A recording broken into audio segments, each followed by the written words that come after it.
process. Finish 500. 31. Rotate.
Hello, what is going on, guys? Welcome back to the channel. Everyone's saying we're going early. We're not going early. Really? Said it was in 2 hours? 12 p.m. 12 p.m. It's 12 p.m., right? 1800Z. Let's get it on. Did I schedule it for the wrong time? I could have sworn it was for noon. Anyway, we are going, guys. We are ready to go. If you made it here early, I do appreciate you. If I made a mistake on the time there, on the time zone, that's my bad. But nevertheless, we are sitting in Denver International Airport here in a lovely Airbus A321. We got a little 319 next to us as well. You can see I'm outside the fence line. I mean, I can't tell you how many times as a kid I would stand on the outside of an airport fence looking in at all the airplanes and stuff. So it's kind of a cool shot here. This is the Xcoder Denver, but the big news, of course, today is the CFM engine mod. So let's go ahead and come through the fence here. I am running the Velocity VATSIM update. So Carda told me that they just had a beta update to number 20. So I just got the 20 updated about 5 minutes ago, and the CSLs are looking pretty good. This is the default model CSL that comes with the whatchamacallit, with the install of the beta pack. So anyway, here we go. Coming up to the airplane. Do you guys notice anything different? Look at these right here, ladies and gentlemen. The CFM-56B engines from Carda Jowol. This particular model has the chevrons, and asking for the chevron outlet. It is for noise and efficiency. So if you notice, I think is it the Leaps? They have a kind of a chevron. The Maxes have chevrons as well. I don't I remember reading about the efficiency, about exactly how it worked, and I forgot how to do it. But I'm sure someone in chat will enlighten us. But here we go. Look at this. These textures are absolutely fantastic. If you guys been around for the IAE engine mod, or maybe the LEAP engine mod, or the Neo engine mod, everyone's saying we went early. Oh my goodness. Main reason to reduce noise. There you go. Thank you, Felix. I thought it was something to do with noise, right? Because I have to research it. Maybe we'll do it on cruise on our way up to Salt Lake City. But just look at these bad boys. They are going to release soon. Now, it should have been during stream. But if I'm early, then that's on me. And it might not be. They might not be released during the stream. Maybe post stream. So. Anyway, even Christian says that YouTube said it was supposed to be at 12 noon. Man. Well, hey, you know what? Maybe we'll do 2 lakes today because I'm feeling it. I'm feeling flying around. Team Vodka, good to see you, man. Good to see you. Hope vacation as well. Yeah, you even said it was an early stream, so I guess that's on me. That's my bad, guys. Do I ever drink scotch? You know what, Paul? I don't really drink scotch. My grandfather used to drink it all the time, and I love the smell of it. I can't drink it, man. Can't drink it. Anyway, so let's go ahead and get this airplane fired up. We're in a snowy Denver ramp here, so we're going to go over some de-ice, anti-ice procedures. We'll even configure the airplane, kind of like simulate de-ice. I wish we had a de-icing simulation on X-Plane. You know, it's possible. The Hot Start Challenger, obviously, you can de-ice, which is pretty fantastic, but it's unfortunately, other than that add-on specifically, I don't think there's anything in the works that you can actually have de-icing. I think the Zebo might have it too as well. Not even a single malt. No, Christian, not really, man. I've tried it. I've tried to like it. I can't do it, man. It's weird because I love the way it smells. I just can't drink it. All right, we got our self-test. That's coming on here. Let's go up the other head here. Crew supply on, ground control on. Let's get this into a line mode. We're going to go ahead and get the airplane set up. We're completely cold and dark. That way, once we are ready to go, we can just sit back, relax, and enjoy these engine views. We're going to get up nice and close to them here as soon as we get the rest of the initialization completed. Richland just here for the first hour or so, but always glad when I can catch you. Hey, welcome. Glad to have you on board. It's been a while, guys. I do apologize. It's been a long time since I've been able to stream, a couple weeks, almost 2 weeks, I guess. But we are going to make up for it here in February. Got some time off this week, and tomorrow, actually, we'll probably be doing a multi-crew in Tapero, so you're going to want to stick around for that one as well. But I think we are about ready to go here. Let's go ahead and pull up the rest of my charts here. We need to go here, Denver, Salt Lake. Carda. Okay, Carda. I'm going to ask you, because I thought I scheduled it with you. Did we start the stream early? Everyone said the stream started about 2 hours early. Gustavo, I saw your chat up there. Yes, the A models are already out. I actually did a stream with them as well already. Already did a stream with the A models, but the A model variant and the Bs as well. I'm hearing noise I never heard before. This is look, this is engine noise from VATSIM. It's got to be, right? It's got to be engine noise from VATSIM. Fubar, don't close that door. I got a late notification. Hurrying down the jet bridge now. What? Yeah, you put 8 p.m. for me. Did I not schedule it for... So I started 2 hours early? How is that possible? I do apologize, guys. Team Vodka. I think it's noise now, though, with the new Beta 20. Gustavo, I'm definitely going to check that out. What is the FCS e-rudder, Christian? Oh, boy. There's a lot about e-rudder that I'm very impressed that Toliss went ahead and modeled it. This is the latest beta, which has the e-rudder functionality, or it might be the latest stable. I can't remember. I think it's still beta. I don't know if they've actually... I think it's stable. 1.32, right? But, all right, well, I'm early. Anyway, we'll go ahead and start programming the box here nice and slow then. Let's go ahead and get our flight plan in here. That way we can just look at Carda's engines even longer. And you know what? Let's do a second leg. I'm feeling good. Maybe we'll do a second leg at a Salt Lake. Maybe something short down to Vegas or something like that. But let's go ahead and throw this in here. Ooh, Vegas would be good because we do have that nice Vegas scenery. We got a current air rack in there. Let me get this initialization complete here. We are departing Denver International. all the way to Salt Lake City. I cannot believe I started 2 hours early, man.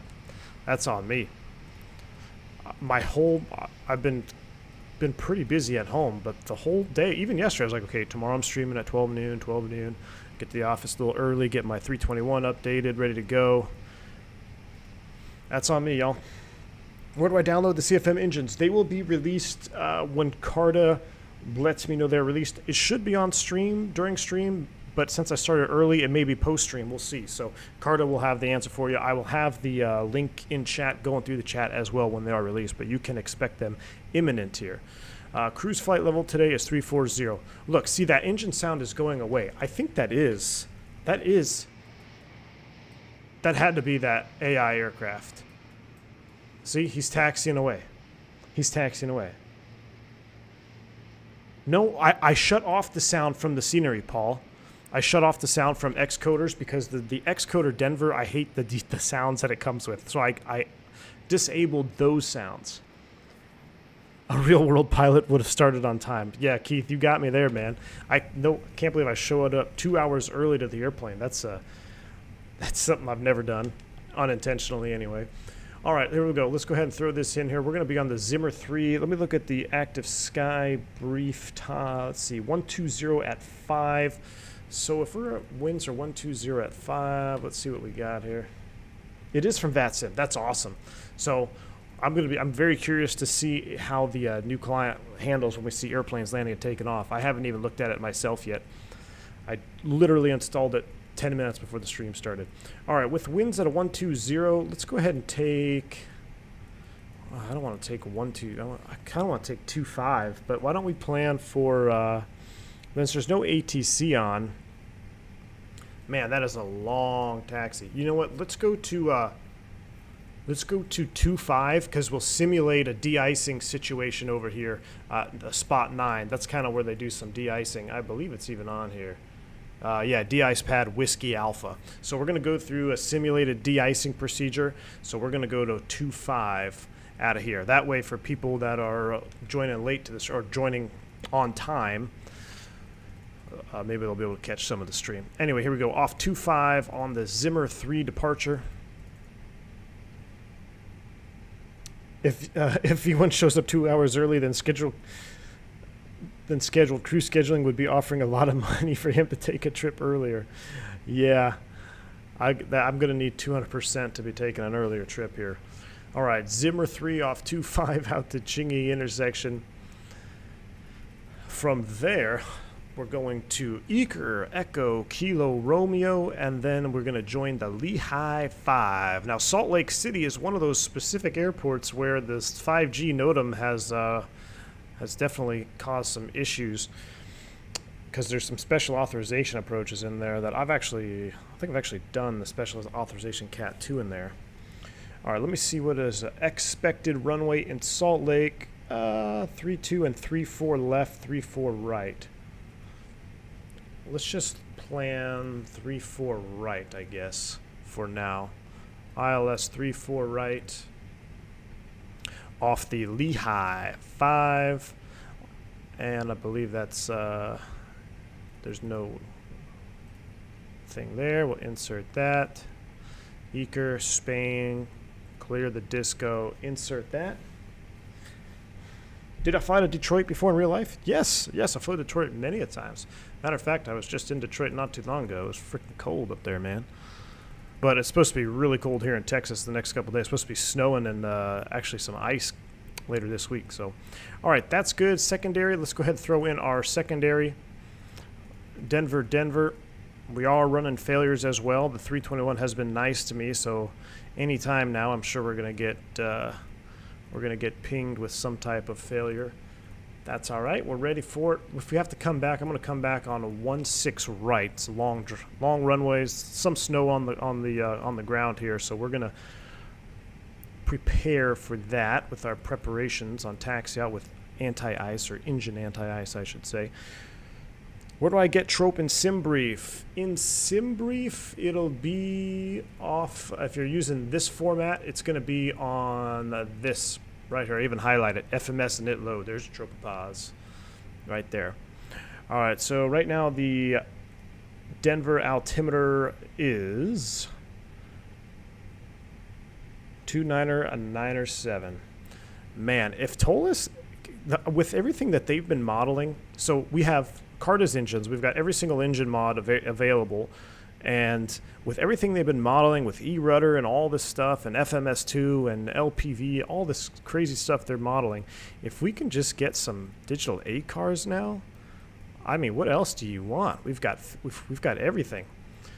All right, so that's good in the secondary. Rad nav, nothing to hard tune. A NIT B. Let's take a full load. We're going to really load this airplane up today because I haven't flown a heavy 321 here on the Toliss in quite some time. So I really want to load it up pretty good here. So let's go here. Let's take max passengers, and we load the. I can't remember. Yeah, forward cargoes are the first ones that get full. So let's take about.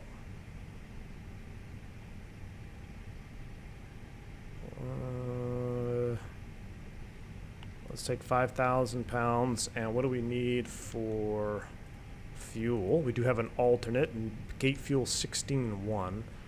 Let's get overfueled 16.8.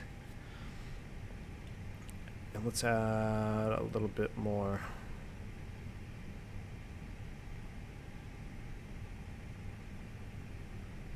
Let's add about 2,000 there. Apply these load settings. Clayton Keeley didn't understand what Hopi does, but we'll get Atsu and CPDLC on the 340. Nice. Well, the reason I bring that up is because look at this. I go to the Atsu menu here. I was messing around. AOC. This is the perfect menu. But when you go here for like weather requests, work in progress, flight init, work in progress. Really, I would just love to have the weather. Honestly, the weather and CPDLC. Honestly, I know a lot of guys are super excited about it, but honestly, I'm not. I mean, I could live without it. But the ATIS and stuff would be sweet. That actually sounded like a real radio, too. That's cool. I'm liking this so far, this velocity client. Anyway, here we go. Zero fuel weight. We got 160.8 and 25.2. With a block fuel of 16.8. Gives us about an hour and 11. Oh, we do have an alternate. I got to put that in there. I didn't throw that in. It is KEVW. I don't even know what that is. It was just assigned to me from VATSIM. So let me come back here. Or not VATSIM, SimBrief. My alternate fuel, I need 2.7. Bank angle. Jacob, bank angle check. Thank you, sir. Thank you for the $1 dono, man. Don't have a chat with your message, but I do appreciate your donation on the channel. Really appreciate it, man. I'm going to change my alternate fuel here to 2.7 now. So I got 2.7 and with 3.7 on my final time. We're looking good. So we got about 43 minutes extra gas. Good enough for go around if we need to. So the last couple things we want to do is our V speeds. We're going to do a flaps 3 toga 136, 136, and 139. Flaps 3, and the trim is supposed to be up 0.6. That is set here. No flex noted. Perfect. I'm using 1.32. 1.32. That is set. All right, we got our speed set. Everything else is set. I don't know why the ground spoilers are armed. Let's disarm those. Let's go ahead and fire up the APU, start getting things ready to go. We'll go over some de-icing procedures here. How is our fuel? We should have fuel on board. We do have 16.8. It is on board and balanced. Let's go ahead and get our fuel pumps on. Seatbelt signs on, auto. I never finished my overhead flow. We got cut off there. On, auto. That should be an auto. Nav light can come on. Everything else looks good here. Turn on this. We never did our fire tests even, did we? There's one. There's two. Now I installed the... Hey, we got a CVR test now. APU, look at that. Everything is looking good. And flaps is ready to roll. Here we go. Fire up the APU. Cannot wait to be staring at these engines. Have I seen and listened to the new Phoenix video? Looks pretty sweet. Hope to see you put the plane through its paces with proper test flight. Oh yeah, we'll definitely be going through proper paces with the Phoenix. You know, when that Phoenix releases, I could see myself flying a Microsoft Flight Simulator a lot. Just because the sheer amount of scenery that is, you know, just default, that looks good. I mean, the default Parabutan that we just flew into in Microsoft Flight Simulator looked amazing. It looks 100 times better than X-Plane. And that's default. So there's some really cool places I want to go in Microsoft Flight Simulator, especially South America, out in the islands a little bit. So once that airplane releases, I'm sure we'll be flying a lot more in Microsoft Flight Sim. You know, the fly-by-wire is doing pretty darn good as well, though. So I'm enjoying Microsoft Flight Simulator right now, much more than I had been previously. What version of Denver? Oh, Chris, I couldn't even begin to tell you, man. It's probably an old version. I installed it a while ago, and that was it. Never looked back. All right, 9 let's start the clock. We need 3 minutes for the APU to warm up. This has been a completely cold and dark airplane. Let's look at our SID here. Let's go Denver departures, which is going to be on the, what did I say, Zimmer 3 RNAV. Let's take a look at this. All right, Zimmer 3 RNAV, speed 250 knots upon reaching 10,000. We can do that. Shouldn't be an issue. Off 25, it's a climbing right turn out to Mugby. Top altitude is going to be flight level 230. We don't have any ATC on, so let's set our top altitude of 340. Speaking of ATC, we got our transponder. Let's go TARA and on for VATSIM purposes on squawking 2000. That looks good there. At this point, probably going to get interrupted by ground crew. They want to disconnect. Yeah, you're good. Go ahead and pull power. Go ahead and get that econ flow off. We have a full boat on board today. Let me also pull up the ISCS tab here. Ground services. We can pull chocks, pull the external power as well. Do I have any thoughts on the Phoenix sounds? Did it sound right too compared to when I do the walkarounds? Yeah, so most of the time, the FOs do the walk around here in the United States. Sometimes the captain will do them. I do them when it's about 75 and sunny outside. But I've done my fair share of walk arounds, to say the least, and it sounded pretty darn good. I mean, it's honestly, when you put your headphones on and just listen to the sounds, it almost feels like it's real life. It's hard to tell the difference between real life. But I think a lot of sound, like, you know, the Boris hotshot sounds on the fly-by-wire. We say what you want about the fly-by-wire mod as it stands, you know, as far as its flight dynamics and how it's, I think it's going to be, you can't really compare the two airplanes head on, especially at this point in the game. But as far as sounds go, the fly-by-wire sounds are freaking amazing. So I'm going to be very interested to hear, you know, startup sounds, cabin sounds, all that good stuff from Phoenix. I've only heard or watched that walk-around video. That's the only one I've only watched. Oh, I just got a notification that Flight Deck to Sim went live. Man, my YouTube notifications are like all out of whack. All right. Let's close up some doors. Let's get rid of the trucks here. And we got to hide them. Let's just get rid of them. Get rid of those guys. Start closing up some doors.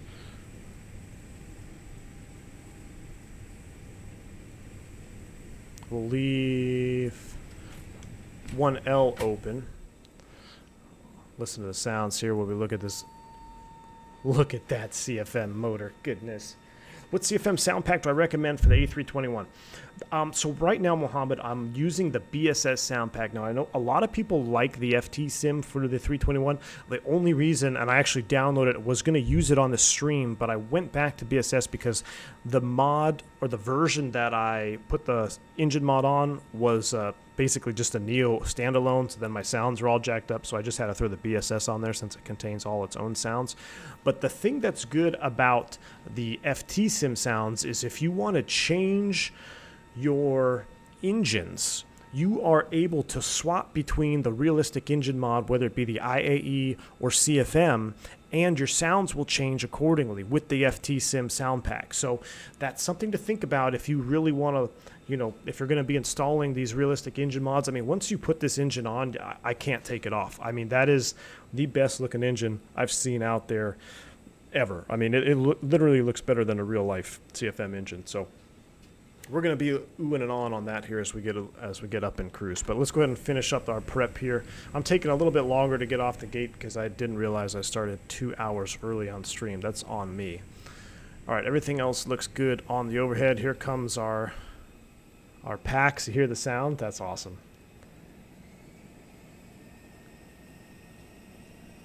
Emilio, 2 hours early means I can stop by before work. Emilio, well, hey, man, that's awesome.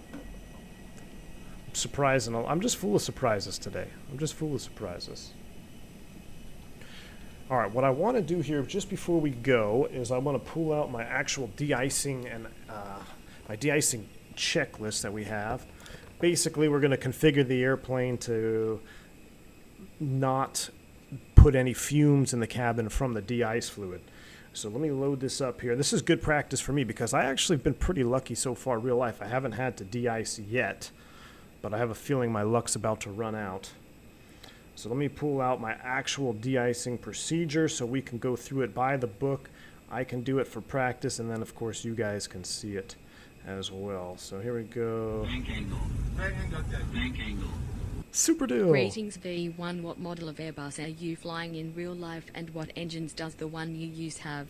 Super deal. Thanks for the $1 dono, man. Appreciate it. I fly all variants of the Airbus, 19, 20, 21, and the Neo, and we have IEs and Pratt & Whitneys for the most part. All right, let me look at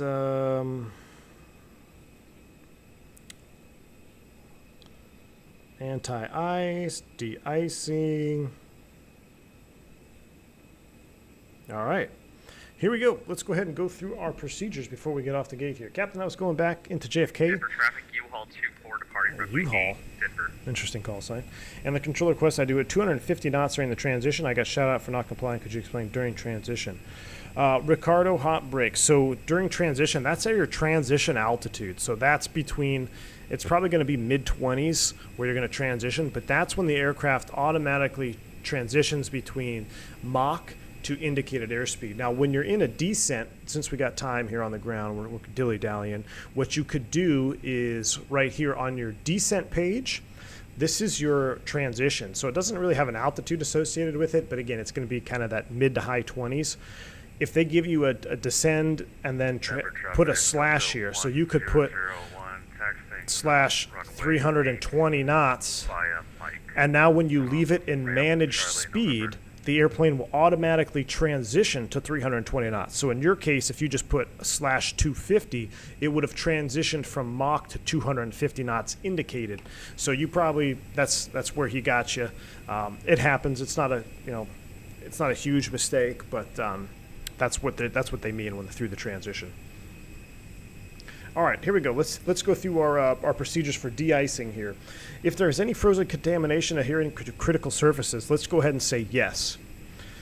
De-icing only or de-icing and anti-icing is required. While at the gate, review station information for de-icing frequency, the type of fluid available. So we got type 1 and 4. We'll get the Iceman frequency from ground control. Airport-specific procedures. We know we're going to de-ice pad Whiskey Alpha. The location, we've already talked about that. And this is key right here. And location from runway. So if I pull up my airport diagram, why would it be important to know the distance from the de-ice pad to the runway? And there's something that we have that's called holdover tables, and they correspond to holdover times. So basically, in simulation purposes, and just to kind of put this out there as general as I can, whenever you get sprayed with a de-icing fluid, it is only good for an X amount of time, and that X amount of time will vary depending on the type of precipitation and the rate of the precipitation.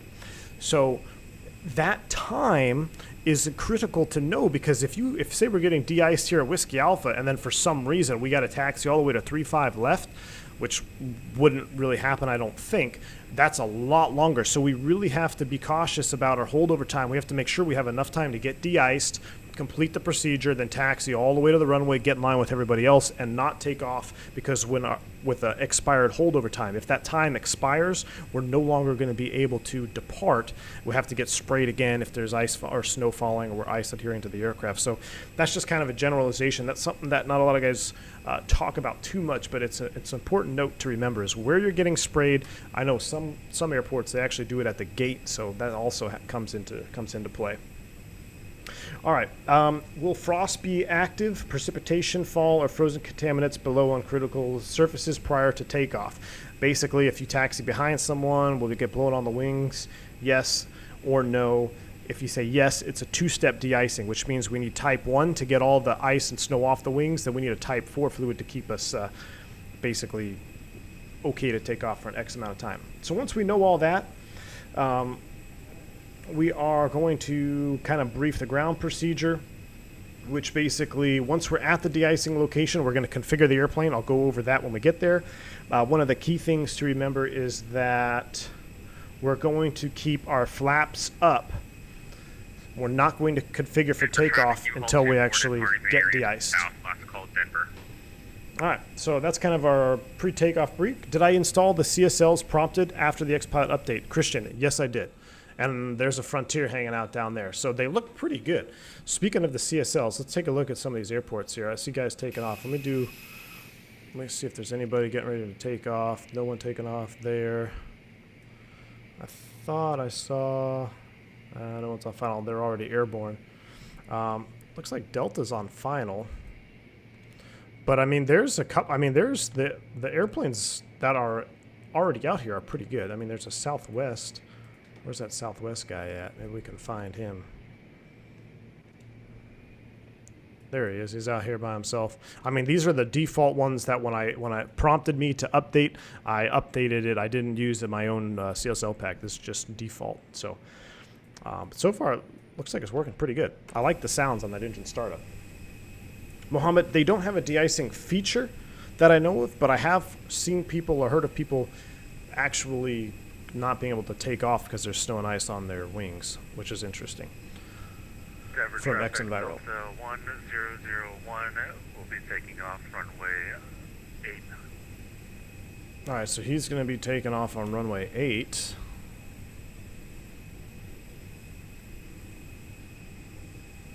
Let's watch this take off, and then we'll get out of here. I'm just curious to see, because isn't that the whole thing about the new physics? If you use XCSLs, CSLs, do you know if they'll be able to have low rates? I don't know, Ben. That's something I do not know.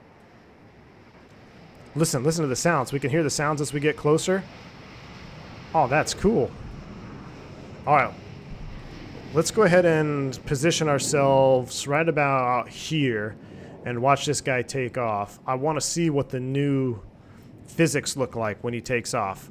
And then we'll go ahead and push off the gate. We're being held by dispatch because we started the stream early. So dispatch is holding our departure time back a couple minutes here.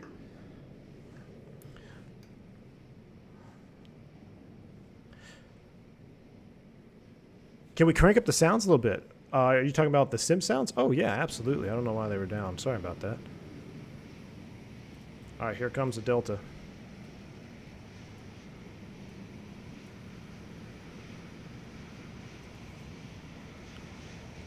Here he comes. Maintain that center line.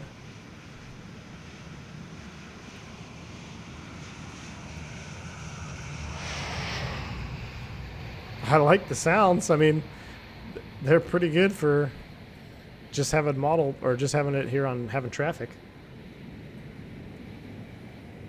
Nice rotation. Oh, look at that. Okay, that is really cool. That is really cool. We can see the gear go up. Look at that. That is sweet. I feel like XP72. He always does this. Look at that. Look at that. I mean, that is cool. All right. I'm loving it. I would say that with Denver taxi time, you're not 2 hours early, but 10 minutes late for stuff. You have a very valid point, sir. You have a very valid point. All right, let's go ahead and get out of here. Constraint mode is on. Whoa, we don't need waypoints. Good grief. Constraint mode is on. Constraint mode is on. Let's go ahead and close it up here. Let's go beacon light on. Bleed is on. And let's close the door. Whoa.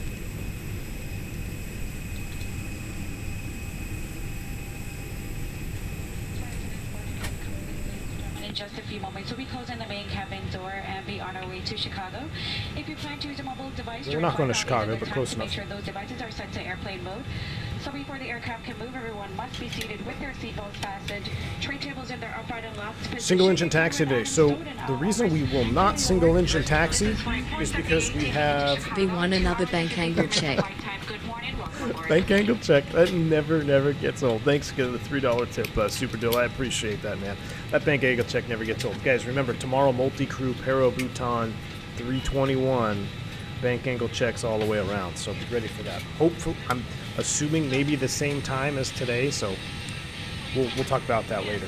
But anyway, what were you saying? So the reason we're not going to single engine taxi is because when there is contaminated surfaces, you don't want a single engine taxi. So because there's snow and ice all over the ramp and taxiway, we're going to just start them up both. Link for the CFM, they are not released just yet. Hopefully by the end of the stream they will be released and they will be going through the chat, Tomo. It's my fault. I started the stream 2 hours early, so that's on me. Which is a shame because I think there was a flight deck. The Sim was streaming at 12, so I could have given him some time to get off. That's all on me. That's my bad. Look at the nice reflection of the beacon. How cool is that? I love little details like that. Not anymore, Josh. The only CRTs we have left are some of the McDoos have CRTs. When I first got hired, yeah, you bet we had CRTs. But now once they would go bad, they would replace them. I say all, but I think there's still a couple flying around. I haven't personally seen one in a long time. All right, he's good. Beacon's on. You guys ready? Before start, checklist, windows, doors, and slides. They are closed. They are not on. Beacon on. Thrust levers idle. Parking brake is on for now. Before start, checklist is complete. Here we go. Ground to cockpit, please show me where you want to go. Right there, perfect. Ground to cockpit, tow is driving up. XP72 is live right now? Oh man, I really screwed this up. When did he go live? I didn't even know he was going live. That's a YouTube notifications, man. They're just so funky. I swear, even channels that I watch, like I watch XP72, I watch Flight Deck the Sim when I can, then I have some other unrelated channels to Flight Sim that I watch. And I'll get notifications of an event, a day after or 2 days after. I'm like, what? Why is this not? So I don't know. I don't know the rhyme or reason behind it. Cathode ray tube. Yep, CRT. Are you ready for the ice storm tomorrow? Swarm. I am prepared, man. I'm hoping I'll be able to get to the office tomorrow. The only reason we would not be able to multi-crew stream tomorrow is because of I can't get to the office for some reason. Okay, all doors and hatches are closed, ready to connect. Alright, here we go. He's gonna connect. Beacon is on, right? Yeah, beacon is on. All gas must remain seated with your seatbelt securely fastened. Thank you.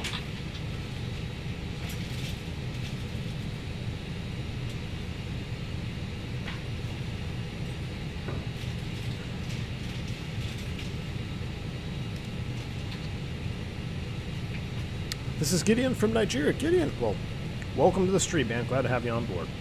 The CFM engine mod is freeware, indeed. Camp out at the office one. Yeah, I should just spend the night in the office, man. So I'm doing well, Gideon. I hope you're doing good, man. Thanks for joining the stream. Welcome aboard. All right, brakes are released. Clear to push. Starting pushback, and you may start engines. Roger. Oh, we're gonna start some engines. Did I do a local only in Salt Lake? Super Deal, if I remember, you bet. As we go over the safety features of this Airbus A321 aircraft, there are safety information cards in the safety Andre, I'm sorry, man. I think it's because I started early. You may use the card to follow along. Further regulations regarding Our tug driver looks like he's spinning around on the ice. Lammy, as soon as Carda releases the link, I will have it going through the chat for you.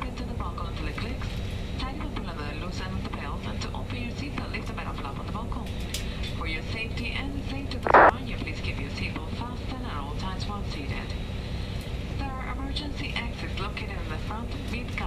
back of the aircraft. All exits are clearly marked exit signs, direction for opening, and are equipped with evacuation slides. Nope, this is a Delta Mike Spaceman. Look at this bad boy here. Look at those chevrons too. Look at that. Yes, sir. It looks better than real life. That looks better than real life. I agree. I feel like this. I feel like they cleaned up the wings a little bit. The wings look a little bit better textured. Cover your nose and mouth with a mask. Place the elastic banner on your head and tie the buckle on the ends. Secure your mask for helping others, and oxygen will be flowing through the mask, even though the backburner appears to inflate. In the unlikely event of a water landing, a life vest is located either under or between your seats. First, pull the tab to retrieve the life vest pouch from its container. Then set along the perforated edge and remove the life vest Operation from the pouch. complete. Set parking brake. Brake set. Clear disconnect. Disconnecting tow. Stand by. We're gonna wait till he gets out of here, and then we're gonna start them up both. So again, because we are simulating this aircraft sat overnight, we got snow and ice on it. We are not gonna move the flight controls after start. We're not gonna extend the flaps and slats. We're gonna just taxi it over to the pad, simulate getting configured, getting sprayed, and then we'll take off 25. Yep, Rob, they will all be installed the same, and if you don't use sound packs, or you use the FT Sim sound packs, you will be able to toggle them from one install. I gotta tap this man. Denver ground, Delta 387. We just pushed off Alpha 28. We're gonna go to de-ice pad Whiskey Alpha, Denver traffic. Donald, I don't want to make any promises, Donald, but I'm planning on having streaming pretty much today, tomorrow, maybe Thursday. Thursday might not work because that's when I'm supposed to get hit really hard with some bad weather, but Friday. So I'm off for the rest of the week. I plan to see me pretty often for this week. All right, let's go ahead and turn that on. That is good. We have bleed pressure. Let's go ahead and turn engine 1. Wrong one. Enjoy the startup.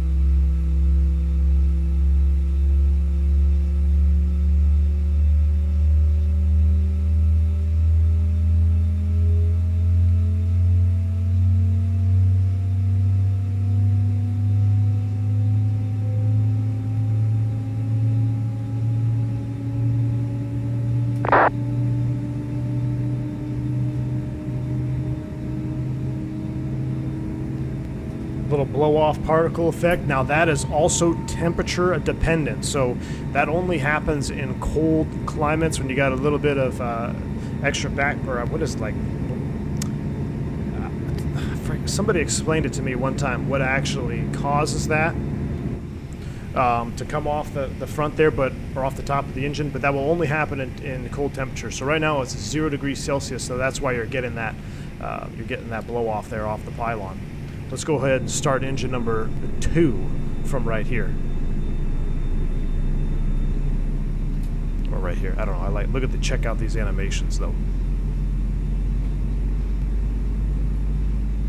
Yeah, that's essentially steam hot brakes coming off that pylon. That's essentially what it is.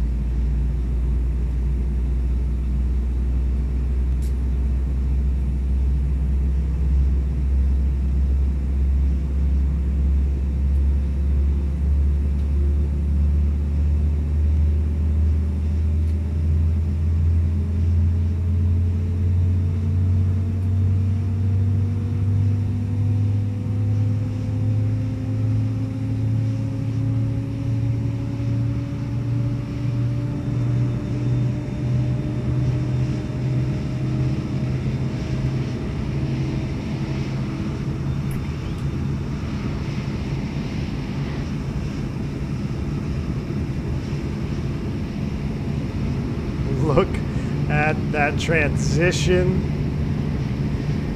Those animations are absolutely juice, Carda. Look at that spinner, man. We'll just do a slow pan around here. Donald, you're learning a lot from the streams. Thanks for taking time to do these. Donald, hey, my pleasure, man. You know, it was a busy end of the month there in January for me, but I do plan to make up for it here in February. Look at the details on this, huh? Make sure fan cowl doors are fully latched when closed. Hopefully Phantom 320 did his pre-flight because it's too late to come out here and shut them down now. They are indeed closed. Remember, this is the CFM-B variant. You also have a CFM-A variant, which has a little bit different venting on the top. And then, of course, the 321 has a chevron variant on the CFM-56 Bravo as well. And remember, that will also be livery dependent, I believe. Check it out.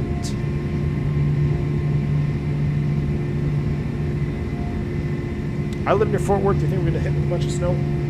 Cole, I'm not sure about you. I'm up in North Texas, so I am fully anticipating some snow and ice. Traffic, United 5621 on final 140.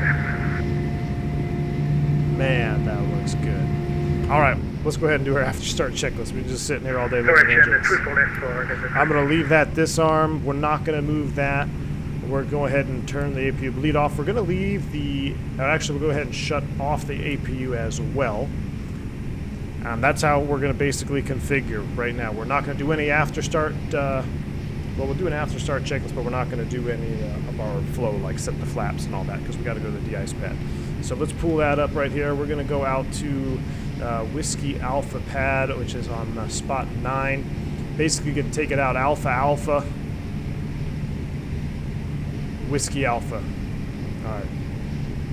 Denver traffic Delta 357, just off of gate 28 here. We're taxiing to the Whiskey Alpha de-ice pad, the Alpha Alpha Whiskey Alpha Denver traffic. All right, taxi lights coming on. Park brake released. We're going to transition to the left side.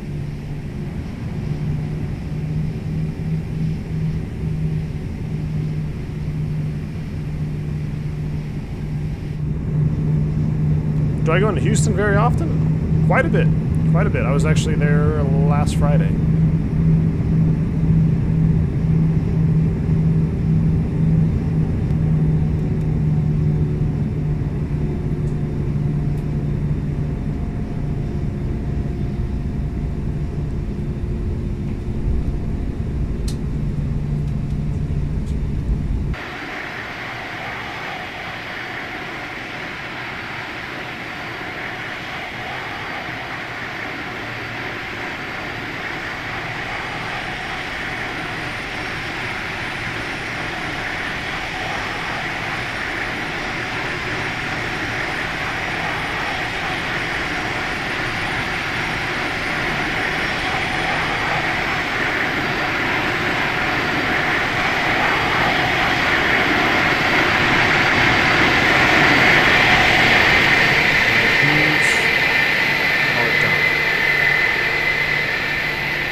Change that because that was way too loud. I'm now bleeding from the... That was at 40% too.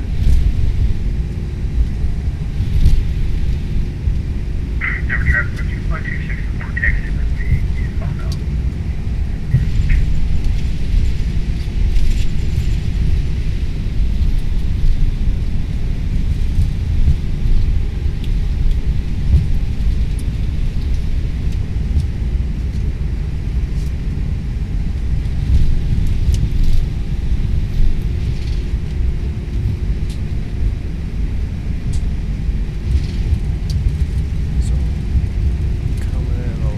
I believe, yeah, slight left, straight ahead. Looks like Frontier might be in the pad too.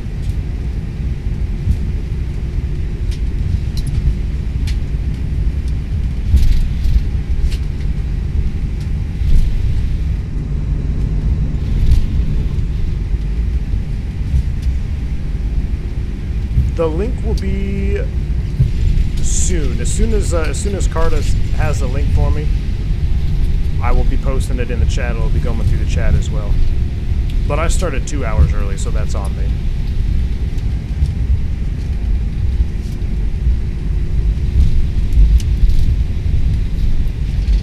The sounds inside do seem a little bit loud as well.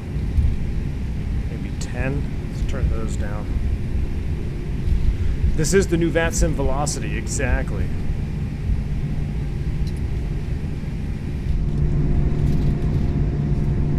I don't remember the hill being this aggressive here in Denver. I think I got a scenery mesh issue. Wow. All right, so basically what would happen now is we're going to pull into the pad. Actually, no, let's pull in next to Frontier.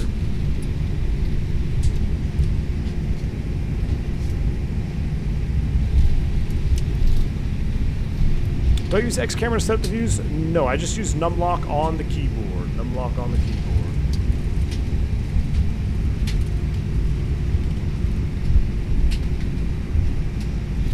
Come in and we'll actually spin it around right since they're facing that direction.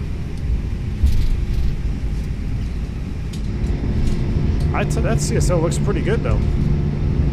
That looks pretty darn good.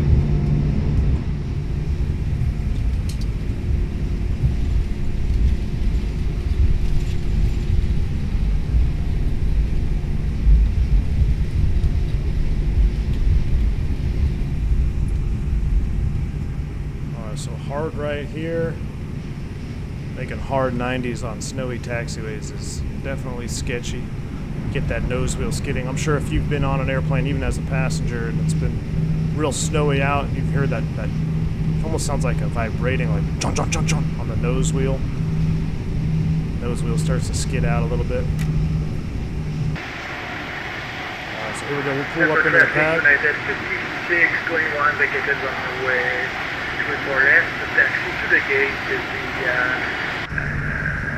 Whiskey Charlie, cross 34 right, and Foxtrot to the left. Alright, so at this point, we'll call up Iceman on the frequency here, and I'll say, Iceman at Delta 357, roger, let me know when you are configured and ready, blah, blah, blah. So, okay, so now we got to configure the airplane. So what will happen now is let me actually pull out my chart as well, so we can have everything as real as possible here. So to configure the aircraft, parking brake on, external air disconnected, cabin pressurization mode selector in the auto position, which it should be. It is in auto. 25 Golf coming out of ramp Alpha November. Engine bleed 1 and 2 coming off. So basically we are cutting all bleed air to the cabin.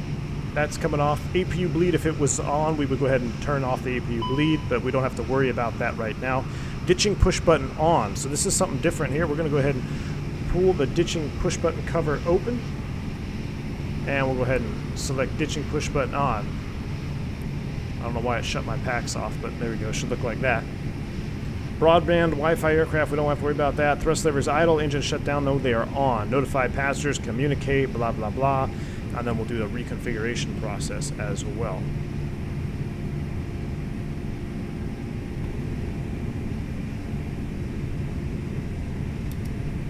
Alright, so now we call up Iceman, say Iceman, Delta 357, we are configured, ready for de-icing. So what would happen now is he'll go ahead and go through the cabin.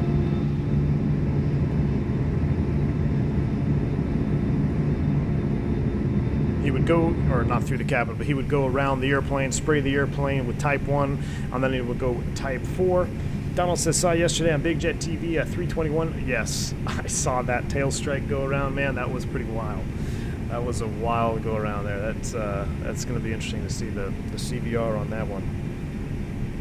Now, why don't you want to de-ice with flaps extended? So,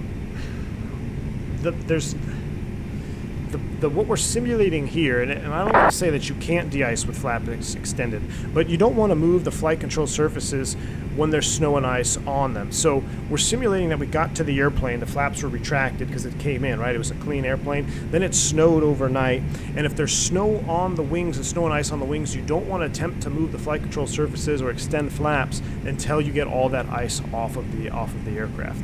So, because you could added stress and you can break stuff and crack stuff. Now, if you come in and let's say you were holding in icing conditions, after landing you're not going to retract the flaps because you want to make sure they get cleaned off on the next go round before retracting them with ice on them. So it would kind of just depend on the configuration of the aircraft when you received it, because I've seen airplanes de-ice with their flaps extended, and I believe that was even procedure for us on my last airline. We actually had to be configured before de-icing. So it's going to vary a little bit between operator and airframe, but that's kind of what we're simulating here, is it was already iced up before we got to the pad.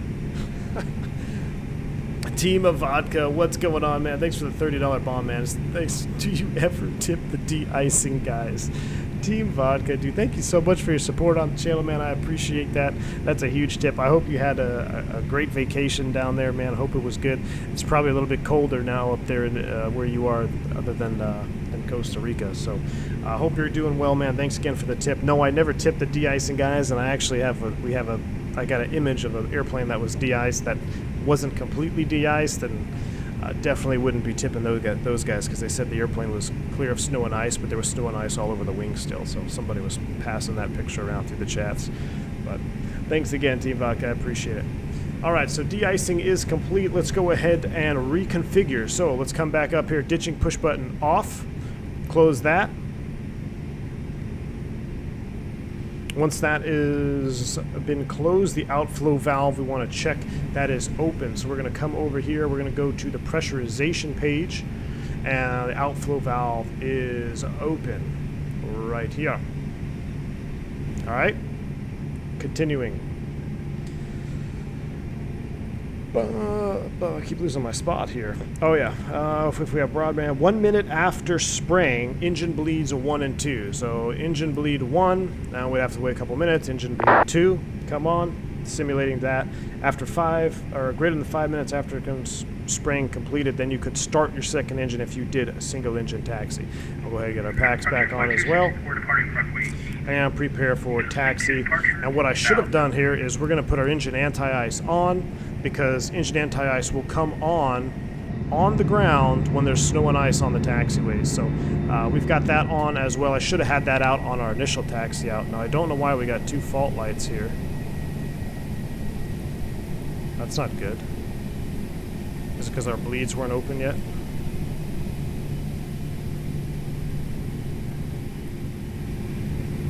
That's interesting.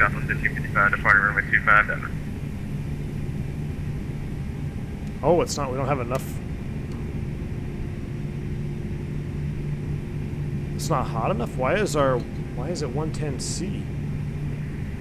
Well, this is interesting.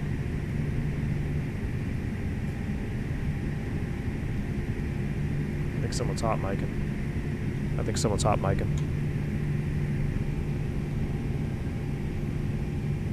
Our oil temp is 19. Well, we still.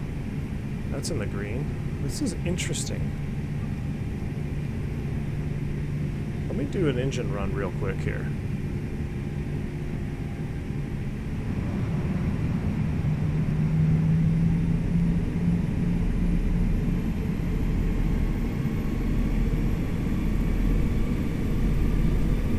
So an engine run is something that we could do as well if you have if your OAT is less than 3 or significant engine vibrations.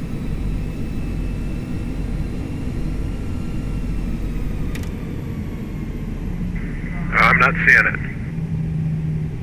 Let's see what it drops down to. Denver traffic, West 1033, taxi into 17 right, Denver.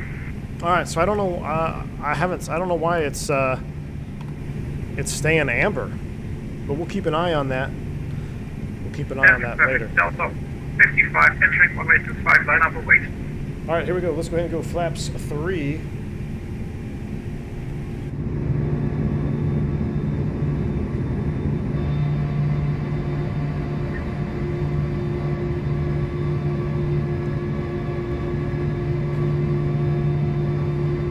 So you can see how much, look at what time is it, 12:56. We started 56 minutes ago. We're just now getting configured. De-icing adds a lot of time. All right, let's go ahead and we've done that. We'll go ahead and arm the U. That's normal. Everything else is good. We'll go auto brakes max. Takeoff config checked. I'm going to go ahead and do our flight control check now. Flight 264 is clear runway, final call.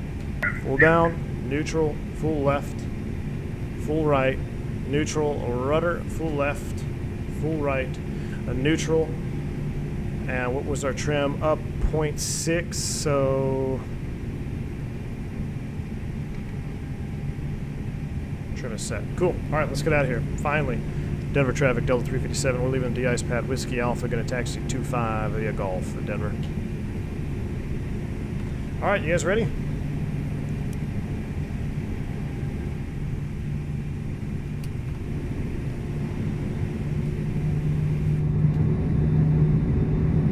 Thank you, de-ice man. We are out of here. I'm not going flaps full. We're doing a flaps 3 departure. What is our gross weight? We are 177, so we're not even that heavy.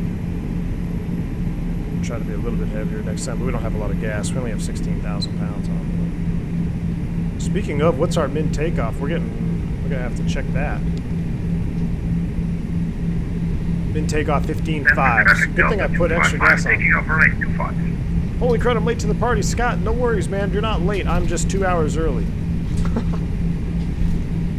Thomas Boy, in real life, we will get that information from our aero data performance, so which flaps to use.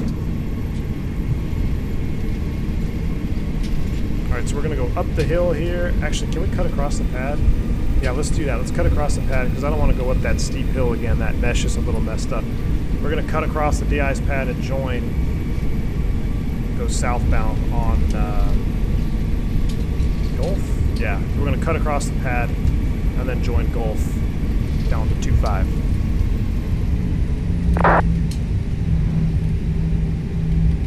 Is it possible to have different fuel temps on different tanks? Yes, it is possible. Outer tank being warmer or colder. It is possible, yet highly unlikely. The biggest thing you have to worry about with fuel temperatures are when it's cold out, you have to monitor your fuel page to make sure they don't go below a certain temp. So other than that, really fuel temps are really not too much of an issue, especially warm fuel. It's you're mostly looking at making sure they don't get too cold. Now I have had a high fuel temp problem before, but it was just a glitch. I can't remember what the actual cause was, but there is a procedure, and you actually have to shut an engine down. 55 is clear for runway. But I think there can be some interference from like HF antenna or something. I remember reading years ago we had a high fuel tank temp taxing out of DFW, and I can't even remember how we resolved it. I think we called maintenance. I was an FO at the time, and it was basically just a glitch. So we have new juice engines from the Master. Oh yeah. Max rank additional stripe. Look at that, Max. Those captain bars are looking good on you, Max. Looking good, especially with all those Challenger pictures you've been posting, man. Glad to have you on board, man. Welcome. All right, we are finally ready to taxi out. We're going full yoga out of here off 2.5. Let's review our departure. It's been a little minute. It's been a minute here. So off of 2.5, basically it's a climbing right turn out to Mugby. We got no ATC on, confirmed, up to 340. We got a good squawk. We're on TARA. Engine anti-ice is, we got fault, so that's interesting. I'm gonna have to look into that. It has to do with the temperature of our output here, of our bleed. It's only at 110 C. I don't know why it's so low. It's not, I mean, it's cold out, but it's not that cold out.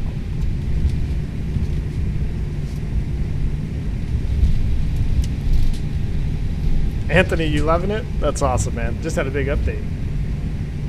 High oil temp is a problem, though. Absolutely, Jeremy. High oil temp is definitely a problem. High oil temp is most likely, not all the time, Denver but traffic, most likely, Western 1033, departing 17 right to be heading westbound, Denver.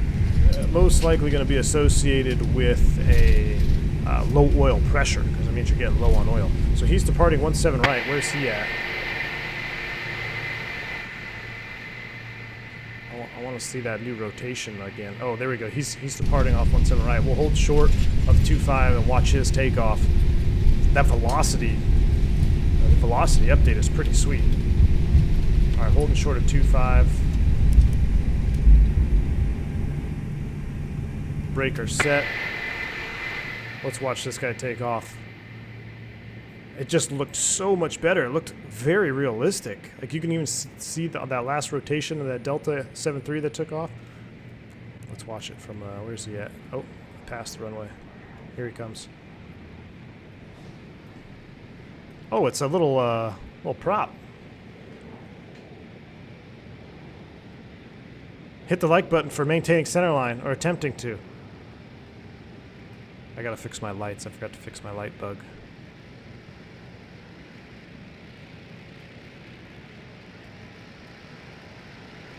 Not bad.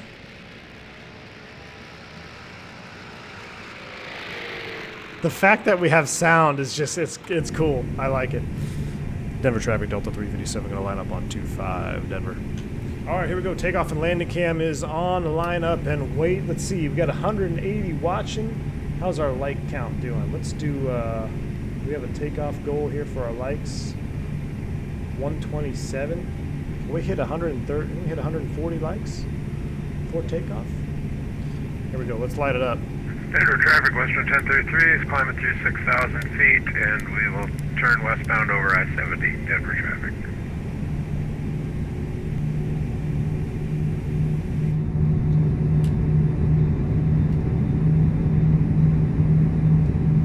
I'm referring to the VATSIM velocity update.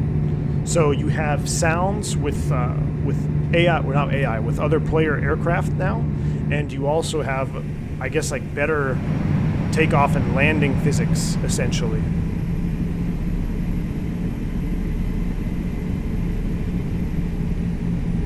Your side stick looks like real world in the office. It is exactly like real world. I mean, look at this side stick here. I know it's kind of hard, kind of dark down here, but I mean, this is exactly what it looks like, and it even feels almost exact. I mean, the stick itself feels almost, it feels exactly, but the Warthog base is almost exactly how it feels. It's pretty darn close. Ahead. Look up. I did a side stick search for a couple months, and this is the one that I ended up with, and it is my favorite of all the ones that I tried.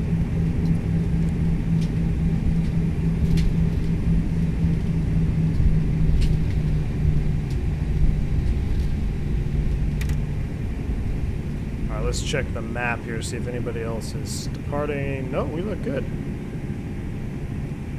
Denver traffic, Delta 357 departing runway 25, Denver. Are you guys ready? Let's do it. Carda engine's going full yoga. Hopefully we don't pop one this time like we did out of Cancun.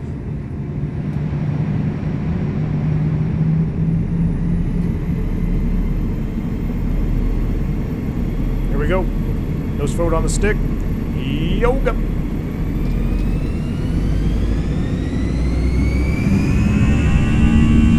Oh. Mantoga SRS runway. Auto thrust is blue. Here we go.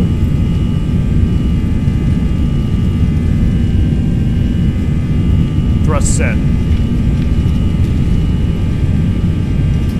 100 knots. Check.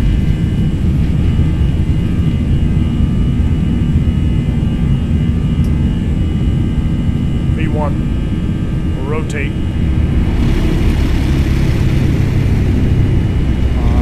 Right. You're up. Fly by.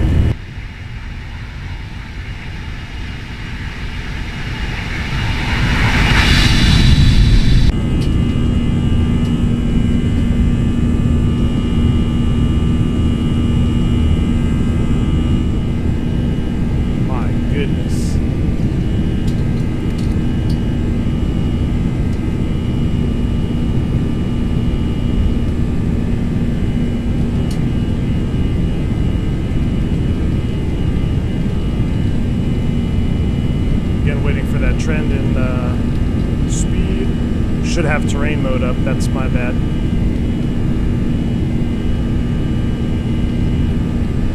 There it is. Let's bring it back. Thrust climb, auto thrust.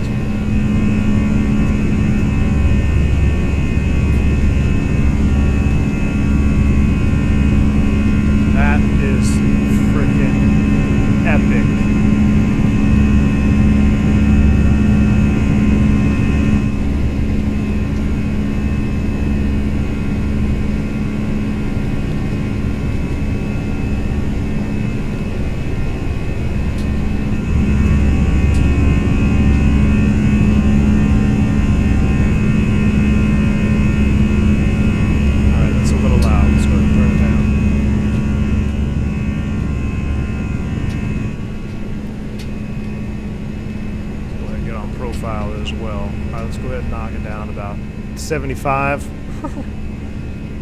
Ears are ringing. All right, there's F speed. Let's go flaps 1. Roll forward pressure on the stick, just like in real life. Oh, a little too much there. That's what happens when you try to fly from the wing view. Lock it in. I'm not using any weather mod other than active sky and exclamation point sky, I think, is what I'm using for X-Vision preset.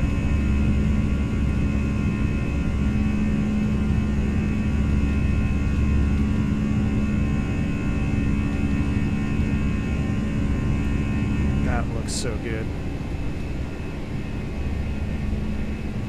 Looks like I'll keep pitching up a little bit more than I should. So Jeremy, this is one of those, I don't know if you're still here, but you're asking about the 10,000 feet above field elevation or above, or MSL. So in our book, in the US 48 states, it's 10,000 excluding Denver. I think there might be a few others where it's supposed to be MSL. Or 10,000 AGL, sorry, 10,000 AGL. So we're going to wait a little bit. All right, we've got an auto retraction there. You can see how close S-speed was. Maintaining 10,000. And let's go flap 0.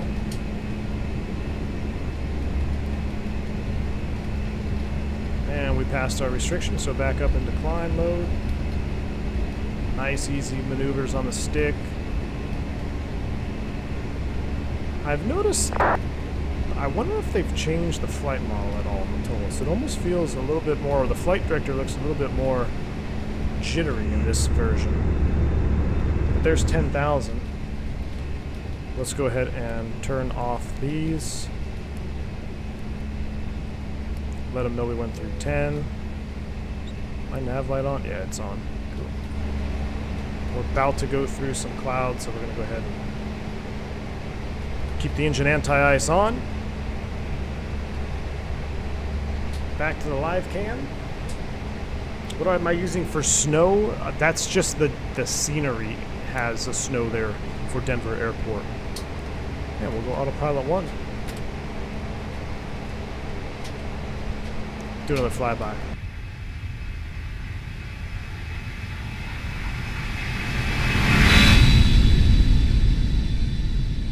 Man, that's awesome. What is the transition altitude? Because in Europe it's not the same everywhere. No, it's in the US it's 18,000. But yeah, that varies country to country. Alright, we're getting ready to go through the clouds here. Everything else looks good. Ice not detected, but we're still below. Yeah, we're still in the possible range for icing conditions. So we'll go ahead and leave the engine anti-ice on for now as we break through this. Are there rare exceptions you can exceed? Yeah, you can get a high-speed climb out. Again, that would be, you know, a lot of heavy jets. I think especially LA, I hear that a lot, like heavy 777s going across the pond. They request a high-speed climb out because they simply cannot fly clean at 250 knots. Or if they can, it's pretty darn close to 250. So, as far as Airbus narrow body, you're not going to see that unless it's an emergency. If you have an emergency, Jeremy, then yeah, you can exceed 250 below 10 with approval from ATC. We're still climbing via 340 knots on the climb out. Goodness. Look at that engine. Phoenix 320 entered beta. I did see that. Unfortunately, I'm not. I know some of you were asking in the chat if I was, or in the Discord, if I was beta tester. I am not, unfortunately. I wish. If you're looking for more Phoenix, hit me up. But no, I am not. I'm not part of the beta team. But it is very exciting to see the progress of that airplane. I've been following it pretty close ever since it was announced. Kind of blew me away when it was first announced, and it was one of those things that almost looked too good to be true. But as of right now, it appears it may hold hold true to what it's saying it's going to be.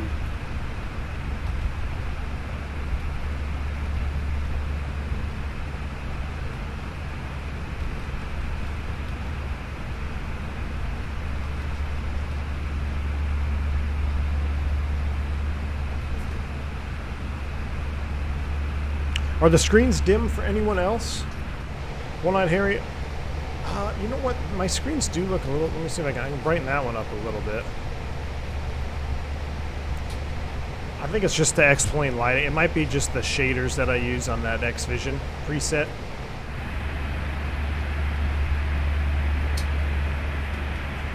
One-Eyed Heavy, sorry. I call you One-Eyed Harry? My bad, dude.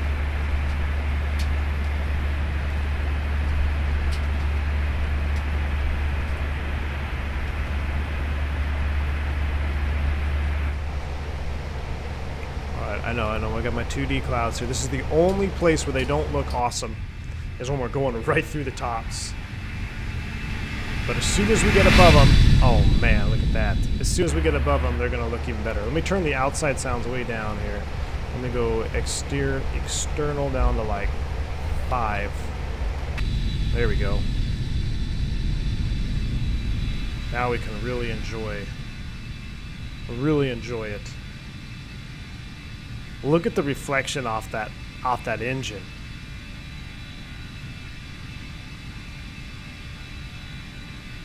Jones, no worries, man. I was early on the stream apparently, so I don't know what happened there. You're not late. I was early. Mohammed, I'm holding out for X-Plane 12. I did the test for Enhanced Skyscapes. Enhanced Skyscapes looks good when there's scattered clouds, and I like the lighting. But other than that, the clouds in overcast conditions, they just look like mashed potatoes to me. But it's just my personal preference. But once, X-Plane 12 comes out, I think we'll all be good. You were just on an old Delta 320 with CRTs, and I had to crank the brightness to maximum just to see them. Oh yeah, especially if it's sunny out, man, you can't see anything. On some of the end, I remember sitting as an FO and being on the right side, and my ND, like if the sun would come in off the right window. Let's go ahead and set standard. Standard set. I mean, I couldn't even see half of the screens. I mean, like my ND, like the sun would come in here, my ND, I could barely see it. And even now, like we still have some CRT boxes is what I see most commonly. Oh, I never turned on the second radio. I most commonly see CRT boxes now, especially in the older 319s and the older airframes. They have some CRT issues too, where when the sun will come in, you can't even see the box. Like I'm going direct to what waypoint? You gotta put your hand over it or a checklist over it to kind of see the screen.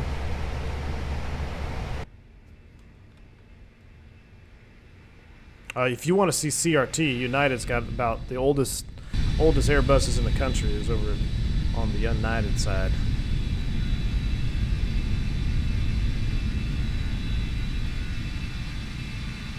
I spent time on YouTube watching CFM-56 and 58 reversers.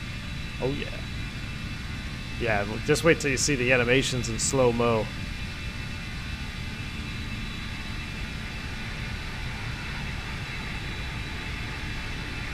When I was first learning approaches, what was the easiest way for you to know if you needed to do a parallel or teardrop? Well, whenever it was close, I would just do a parallel, because I always felt the parallel was easier in my mind. But you guys use that, what's the method where you put the pen on your HSI or heading indicator and you move it, I don't know what, 45 degrees, draw the line? That's what I did.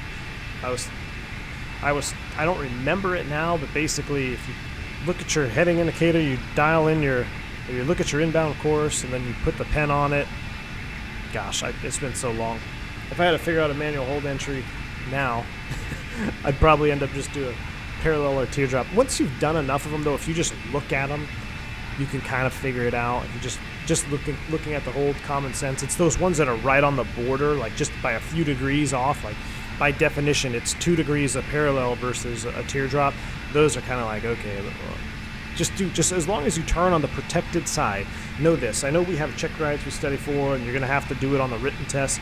But as far as a practical standpoint on hold entries, as long as you understand what a protected side is, and you know where the protected side is, make sure you're on that side. Okay, as long as you make sure you're on the protected side of the hold, you're going to be just fine. That's a more practical way to look at it. We no longer need weather, or I'm sorry, terrain. We'll go ahead and turn that off, and we're above the cloud. Let's go ahead and get our engine anti-ice back off. What was up with that? Those temps, though. Let's see. Let's go back to the bleed. So now, 199C. I don't know what that was all about.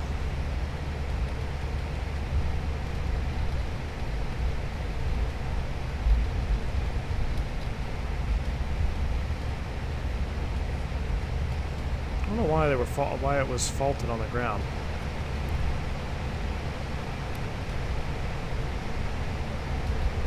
All right, why do we have a big gap in? Is that normal? Let me look at my flight plan here. I feel like we have a big gap. Spain. We don't need these charts anymore. Let's get those off of there.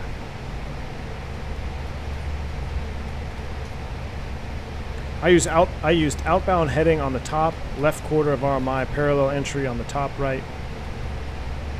On the top right, teardrop, anything else direct. Yes, that sounds right, Gustavo. I just remember dividing it up and then just being able to look, okay, if it's over here, it's a teardrop, and yeah, direct was always the bottom part for me. Like, everything else is direct. Yeah, Donald, King Schools with the pencil, that's what it was. Alright, we're on the Lehigh. Am I missing fixes here? I might have missed a transition.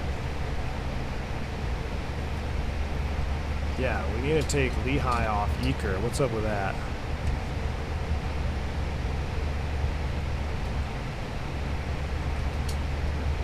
Uh-huh. Yep. That'll change it. There we go. Close you out now. Now we've got proper waypoints here. Much better. 28.4. Whoa.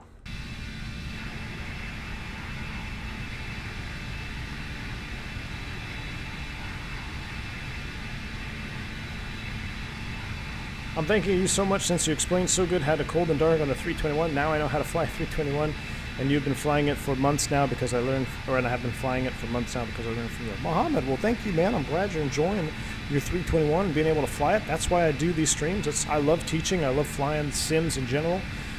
And, you know, more specifically, I love the Airbus, and I love teaching the Airbus, so I'm glad to have you guys be so receptive of it.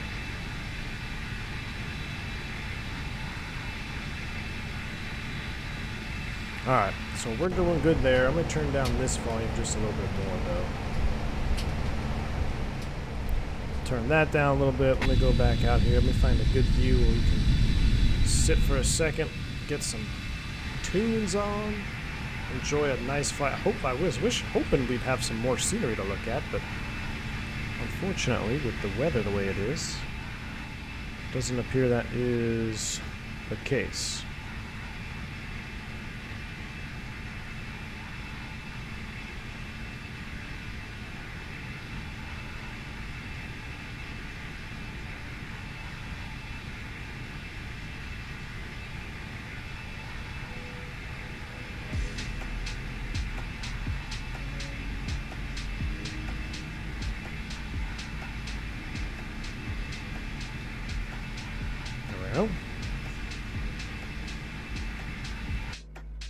I wish I could put it to like 3. Having it at 5 is almost too loud, but not. This flight might be a smidge tougher tomorrow. Expecting 7 to 11 of snow in the Denver area tonight. I know, Jones. I might, if I can get to the office. I don't think I'll be able to get to the office on Thursday because it's supposed to be really bad here on Thursday. But tomorrow we're doing a multi-crew into Pero, and then maybe Friday. I don't know. We'll see how bad it is. I'd like to at least pull up Microsoft Flight Simulator and try a stream in the weather with Microsoft Flight Sim. But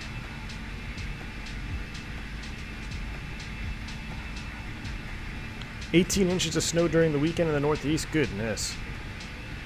I don't know how much we're expecting here, but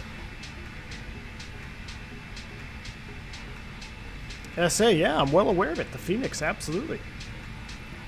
Paul, this thing looks so much better with new engines. I've been saying this for a while. Carda's engines literally change the entire appearance of the airplane when you put them on, whether it's the IAEs or any of the Neo variants. You know, you put them on the Flight Factor 7.5. I love his 7.5 engines he did. And I particularly like these chevrons. Now, if I have to pick an engine, I like the IAE engines. However, the CFMs, the A model is my favorite looking anyways.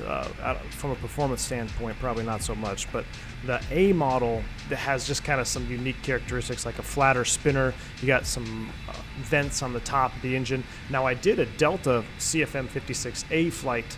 Matter of fact, I think we did it from Vegas to California a couple weeks ago, maybe a couple months ago now, with his A model. So if you want to see those, there's a stream up for that. But just look at that front though. Look at that perfect design. That is just awesome.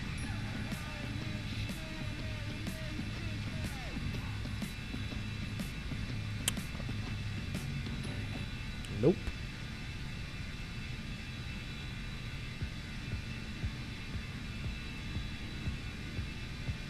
Why are the contrails black? Are they black?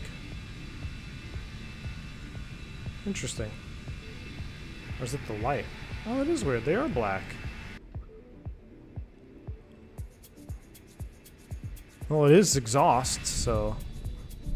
Yeah, there would be white, though. I don't know why they're black. That's kind of weird. That is kind of weird. I don't know why. The mod will be released probably towards the end of the stream. Whenever Carda gets me with the link, I will be posting it through the chat. Again, I started 2 hours early, so that's on me. We might do a second leg as well. We might do a short hop down to Vegas. How long is it, Salt Lake to Vegas? That can't be too far, right? Maybe we'll do a two sector day. I haven't done a 2-sector day on stream in a long time. This is the B model, Mohammed. So the B model, specifically, you can tell right off the bat from the chevrons, it's more of a sound reduction. But the A models, I think for visual cues, because some CFMBs don't have the chevrons, only the newer ones do. But the significant difference on the A model is the spinner itself is much flatter, and then you have these two big square vents on the top of the engine. And I'll show you when we get around here. When we pan all the way around, we'll look at it. It's 2.5. Oh, that's... No, wait. 2.5 hours to Vegas? That's long. Really? That can't be that long. Let me look it up on SkyVector here real quick.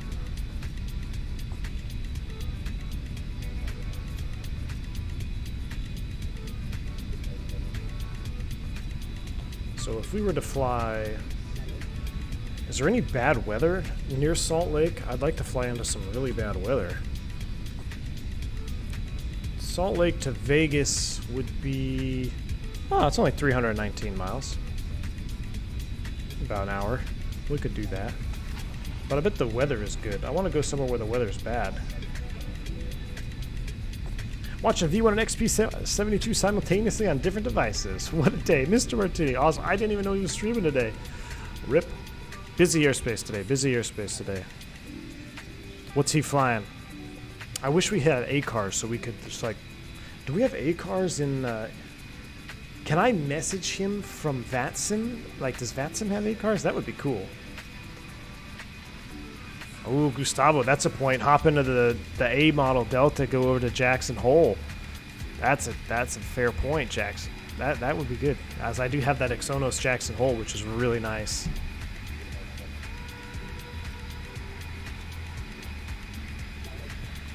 Let me see. What's this distance up to Jackson Hole?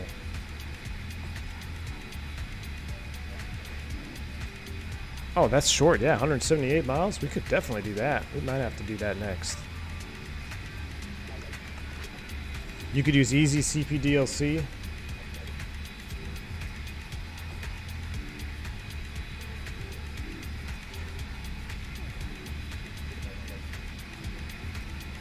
Oh, it even tells you who the center controller is now. That's cool.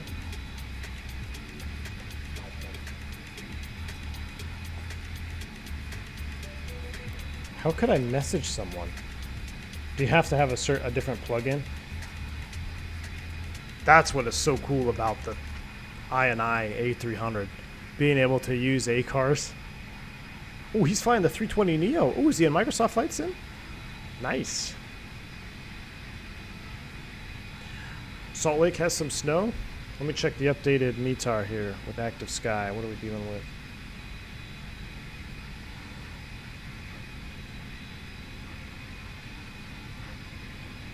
$10 miles, few. Pretty mild, 340 at 11. Just type dot message call sign. What's his call sign today? Easy CPDLC is a universal interface for the Hoppy system. Ah, cool deal. All right, let's find ourselves a good engine view here. So, doing some more looking around. So the A model has a big square vent up on the top, and then the spinner is actually, I'm sorry, it's not flatter. It's actually more pointy, if I'm not mistaken, right? The dash A is a little bit pointier than the B. Man, look at that. This part just looks so good to me. That lip.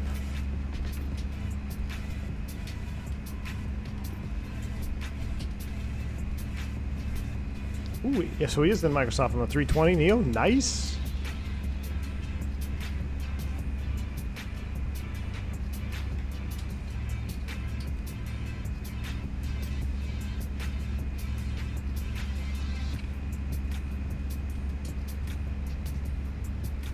Reflections are juice. It's pointier on the 5. There we go. So it's pointier on the nice. Thanks, Carda. Look at that. I mean, look, it looks like it's dirt. Like there's some streaks on it. That's so cool. On the A. Welcome to Private Pilot Easy 887.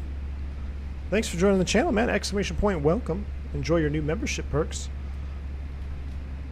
So this is really cool too. So these are actually part numbers and they're labeled correctly. So this is panel 424.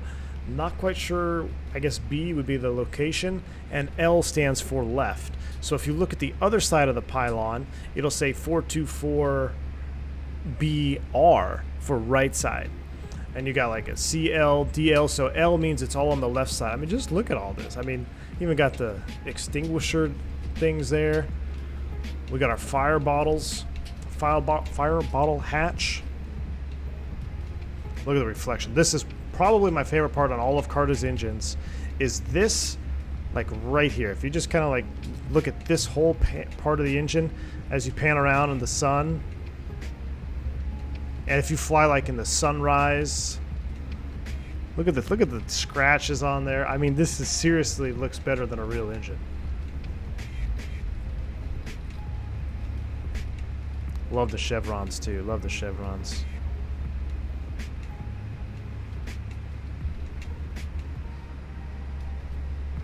VVC. VVC. What is that? Viva? All right. So if I type dot message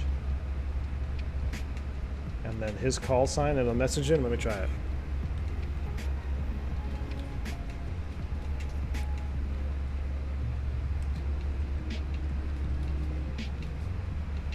Unknown. Subscriber ahead. Look up.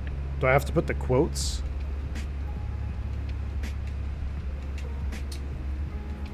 But I don't know if I'll be able to do it if he's in Microsoft, right? If he's in Microsoft, I might not be able to do it. Used to be .chat call sign.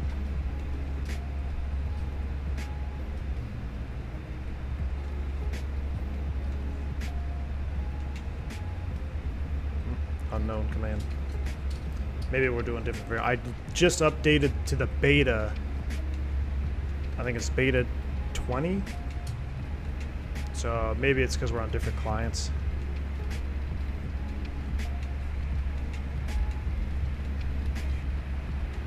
Starter valve, handle access. I mean, this is taken straight off of an air. Oh, look at that. I mean, you could read that a mile away.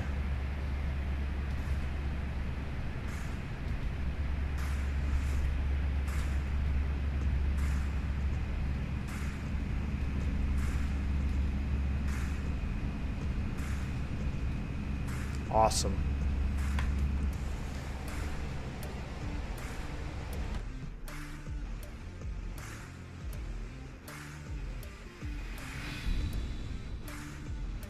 I love Airbus, huh?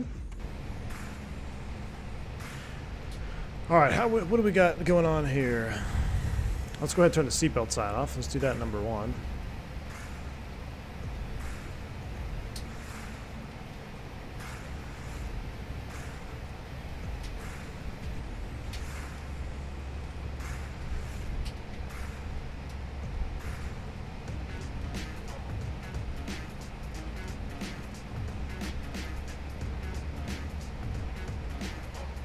No, it says unknown command. I tried it a couple times.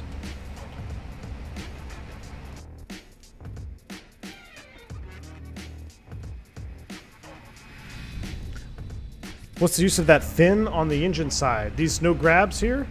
This is for aerodynamics. So there's a lot of disrupted airflow right here inside of this main pylon. So these, and I can't remember what the name is called now.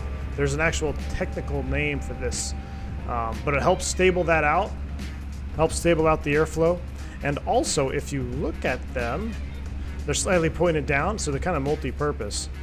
If this engine were to separate, now it's not the primary reason, but if it were to separate, it's also going to drive the engine down away from the wing. But it's basically just to stabilize the airflow, and I believe it actually is directly related to your holding, it's your best holding speed, your green dot speed, because you can fly slower when you have those up in a hold than you can if you're in a, what is it, a 320 without them. So the 320 doesn't have them, but you have the same wing, 320 and a 319, and your speeds and hold will be different. And somebody told me a long time ago, and this is me not verifying if this is true or not, but I remember him telling me there was a direct correlation between your best hold speed if you have these or not. But I don't know if that's just why I'm just repeating what I was told. When is the next Challenger flight? Oh man, it can't come soon enough. Strake, duh. Thank you, Carda. Strake, obviously, yeah, strakes. Engine strakes. Baby Airbus greater than the rest. Blue Bear. Well, I think we're going to hop in a 319A model after I go up to Jackson Hole. We'll see what's going on. All right, we do have to look at our. You guys want to do a loc approach, huh? Oh, geez, we're only 185 miles out.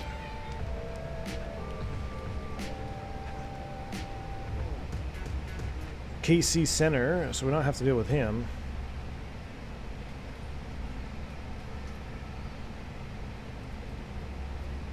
Let's look at our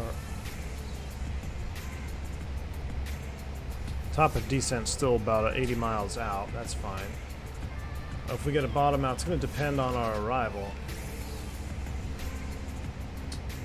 So, nacelle strakes. The vortex attached to the upper surface, increasing max lift.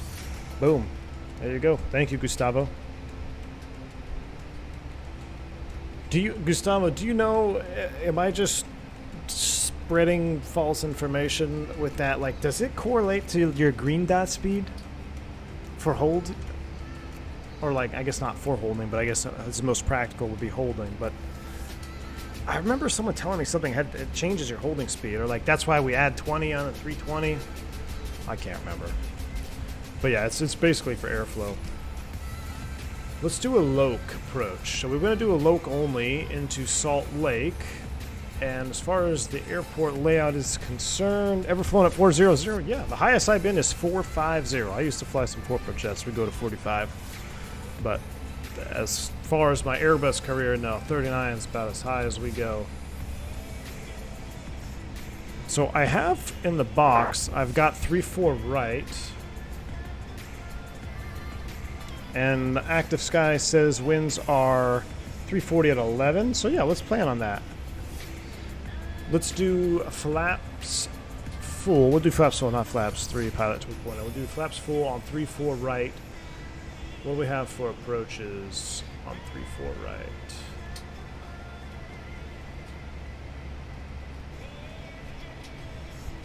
ILS or localizer, 3-4 right. Let's do this one.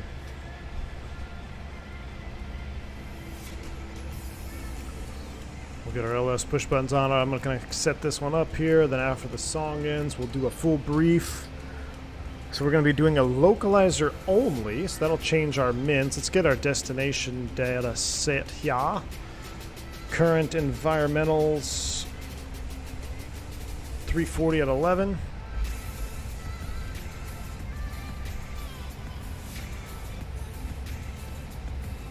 Temperature pretty darn cold, -1. And the meter is 3010.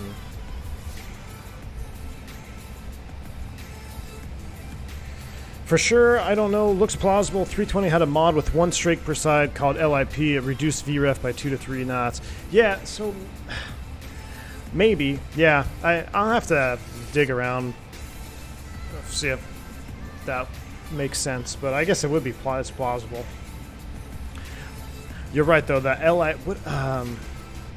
there are some 320s with 1 strake per side. Yeah, that's right. I remember seeing that in like one of my differences slides or something.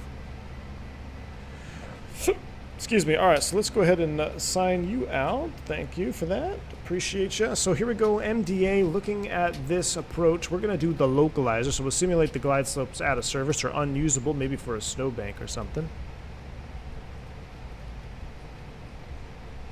So that'll give us 4,700.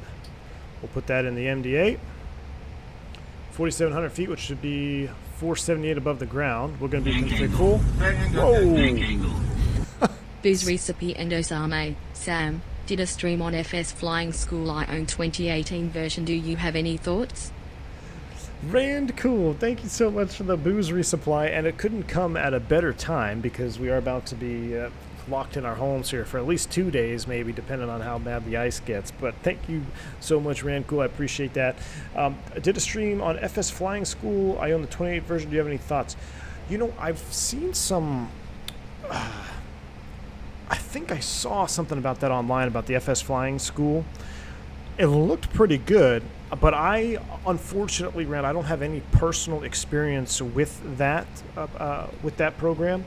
So I don't really have any good insights for you, unfortunately. I don't want to say anything that's not true because I don't have enough knowledge about it. But I do remember seeing something on Flying School. I think it might have been Q8 actually who did it too. So it looked good from what I remember. It looked pretty darn good.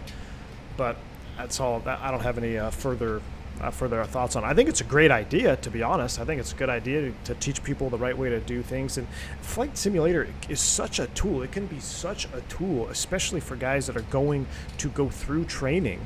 So you can save a lot of money, believe it or not, if you are proficient and do all the stuff at home on your flight sim, practice your lessons before you go. I mean, it's going to make you so much more proficient when you actually get in the real airplane going through training. So whether you're doing it just for fun or doing it to help with your own at-home training, being taught the right way the first time is the way to do it. That's the principle of primacy, one of the fundamentals of instructing. Any instructors in chat probably are familiar. So, but yeah, it's I'd have to look more into it. But again, thank you, Rand Cool, for that $20 bomb, dude. I appreciate that. Huge dono. Bank angle check for sure. Alright, here we go. Real quick, let's get our LS push buttons on. And remember, we talked about this, I think, on the last stream. Our glide slope mode, we're going to go ahead and turn that off. Glide slope mode off for this approach. We've got 109.5 is the final, or is the low freak. Final approach course 344. glide slope intercept, which we're not going to worry about, is 6,100, but that's over Jowol. So on the Loke, we want to cross the final approach fix at 6,100 feet. Just happens to be exactly where you would get the glide slope if indeed you did have a glide slope there. Now I'm curious to see if the glide slope will actually be inhibited on this. This is a good test here for the 321. If not, maybe we can let them know, see if it will block the glide slope, because we should not receive any glide slope information because we have it inhibited on the overhead. So with that being said, looks like our MDA I said is 4,700 feet. With a VDP of 1.1 from ISLC. So we'll keep that in mind. After we cross Jowol, we're just going to go ahead and start on a constant descent down to 4,700 FPA. Everything else looks good. There's a lot of high terrain, both left and right at the airport. If we have to go miss, which is important, straight out 9,000 feet. So that's good. Just fly straight out up to 9,000 on the mist. Multiple sector altitudes, highest of which is 12,700. Important one, field elevation, 4,200 feet. It's up there, so let's just call it 4,300. So we want to be flaps to 180 at 6,300 feet minimum to meet that approach gate to be stable on this. We will do the FPA method, so we'll go ahead and just dial in 3 degrees down, maybe 3.5 initially as we configure on the Loke down to 4,700 feet. I haven't done a Loke approach in a freaking long time, so this is actually good practice. Have the engines been released? Not quite yet. Not quite yet. I do have someone on TCAS out in front of me. That's cool. Oh, one last thing. Let me look at the star again. What is our bottom altitude? Coming in for 3.5. It's clamp at 11. So let's go ahead and dial in 11,000 right now. 11,000 is set. Everything else has been done. We'll do auto brakes off because I want to use full reverse, maximum juice. That's on flight plan page. Flaps full, config full, and we are below max landing weight. Beautiful. Let's enjoy some ortho. Oh my goodness, look at that shot. I don't know which one's better, that one or this one. I think this one here. A little bit of window. The windows look much better on this variant of the Toliss too. That looks awesome.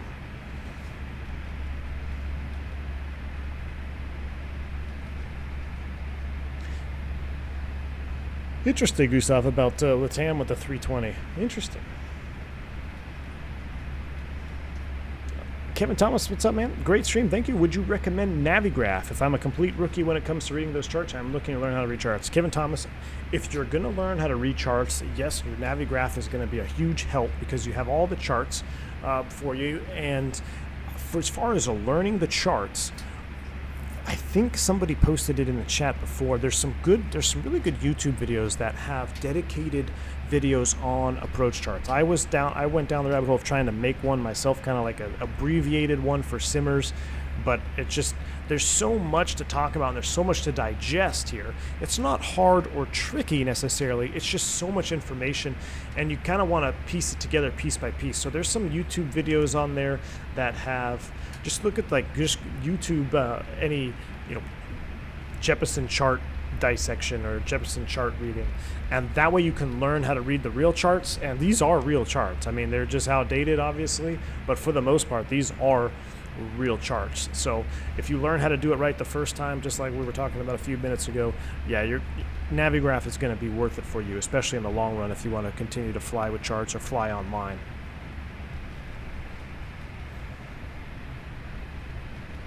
Chris Stuper, a couple of our 320s are out of service at the moment. Rampers from a different station hit each other during pushback. Oh no. Chris, are you in Vegas? I forget, are you in Vegas? I know there's a couple tug drivers in the Discord. I know we have one in Atlanta, and I know we have one in Vegas. I think we have one on the East Coast as well. All right, so we're about 20 miles from top of descent. We got 11,000 set. Our approach is briefed. As far as a constant descent path, oh man, I haven't calculated this. Let's see, if we come in at 10,000, we want to cross at 6,100. Let's just call it 6,000. That's 12 miles from Jowol, 12.5. We'll start a 3-degree path down. That should be good. Well, if we do 11 to 6 is 5, 10, 15. We'll try to do it at about 16 miles, 3-degree path. If we hit plague at 11, we might be able to just do a constant FPA down at 3 degrees and meet all these constraints, but we'll keep our eye on it. That's just kind of our little mental note. And as far as hard tuning anything, I'm just going to put in the airport here, KSLC, and we're landing on 3-4 right for situational awareness. I get that in there. Our perf data has been set. And how are we looking on gas? Look good, 36 minutes extra. So if I do screw this up, we got to go around. We got plenty of extra gas to do a go around.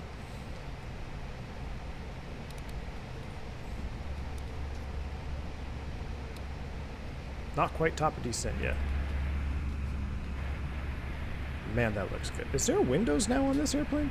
No, not quite. I hope Toliss eventually adds the same windows like the 340 has. Just a very light panel on the window, like the 340.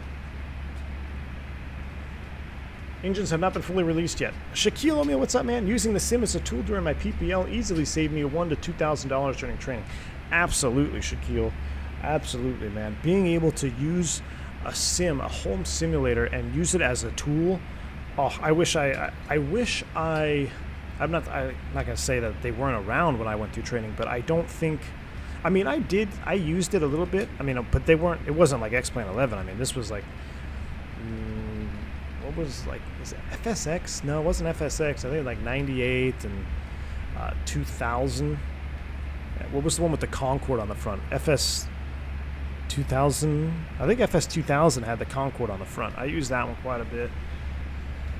But man, having X-Plane or a P3D for being able to train yourself at home before going into your own flight lesson, man, you're going to save a lot of money.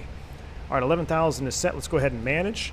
We got mock descent. There's our econ descent window. You can see a little bit narrow up here. Not too bad, but econ descent window is on. We'll go terrain on ND on, and the weather radar. Let's go ahead and turn it on. Should have had that on there. Phantom missed that on us before takeoff check, and we'll have weather on the right side. We got terrain up on mine. I don't think we got too much weather to worry about. Rolling it back. Oh my gosh, these engines are looking good. Carda, yes they are. Oh, maybe it was 2004, yeah.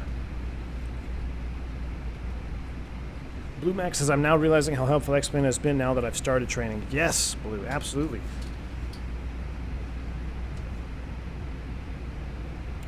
Maybe you aren't aware of this since it's more a European question, but do you think it will be harder for someone with a frozen ATPL to find a job in the airlines in comparison to unfrozen?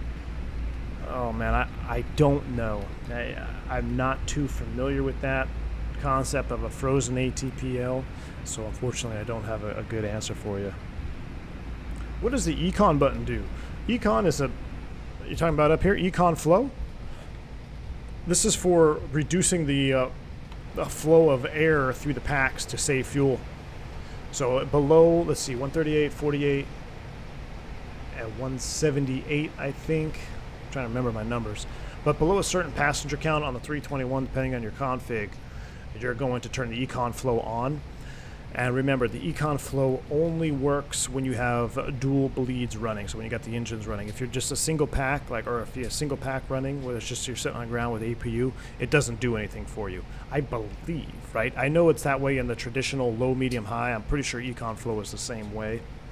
But econ flow, yeah, it just reduces the amount of bleed air through the packs. You can save fuel a little bit more efficient that way.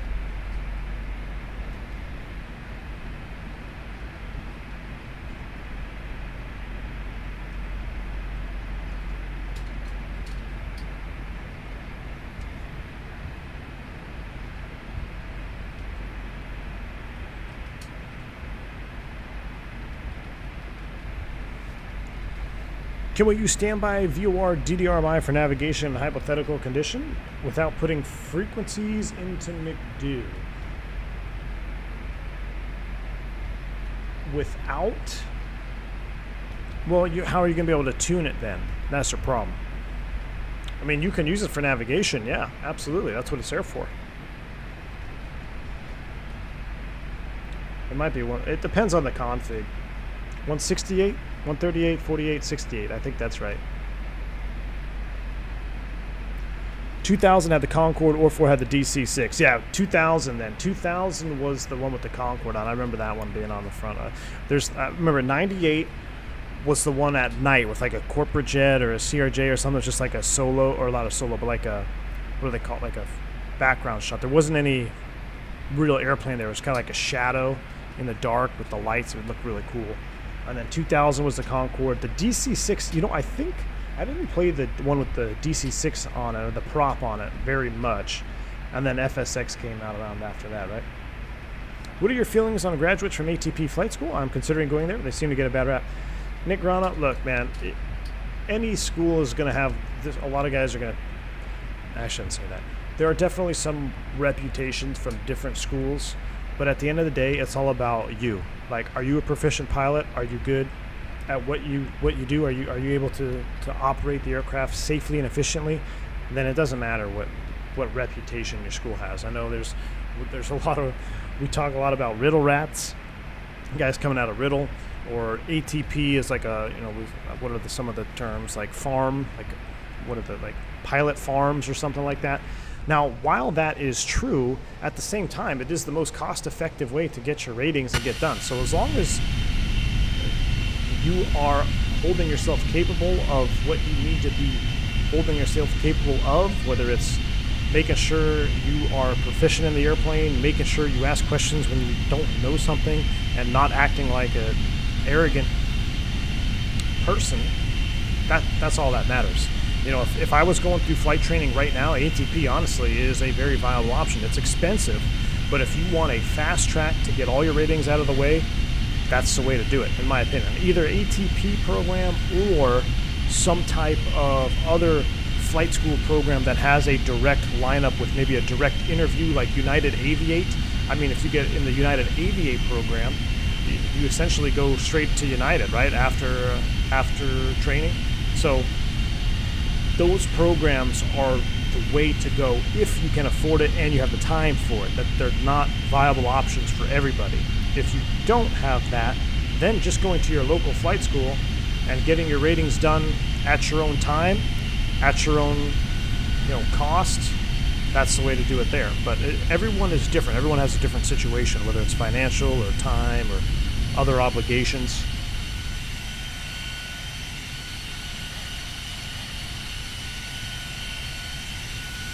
Do I start the descent exactly before or exactly on or before? About 5 miles before. Give the airplane some time to react. Look at that shot right there. These are the BSS A321 CFM sounds. So this is all BSS sounds. And I'm going to be honest with you guys. I like IA engines personally better. I think they're on Airbuses and I like the way they sound. But as far as sounds are concerned, I think the BSS sound pack is better for the CFMs than they are for the IAE engines. I haven't flown it in so long that these actually sound really, really good. The IAE pack for the 321 from BSS, there's some bugs in these to clean up. You got that high-speed bug sound, and there's some, repeating sounds. It don't sound as clean, but so far these have been sounding awesome. Look at this shot. Look how awesome this is. All right, let's get our sounds up. We got to get ready to prepare for the approach here, because I'm going to be behind the airplane if I'm not set up. We'll get that turned up, get you back turned up. All right, what does the meter say it was going to be? 3010. Let's go ahead and set that now. 3010 set once, twice, 3 times is set. We're out of 18.6. Approach checklist.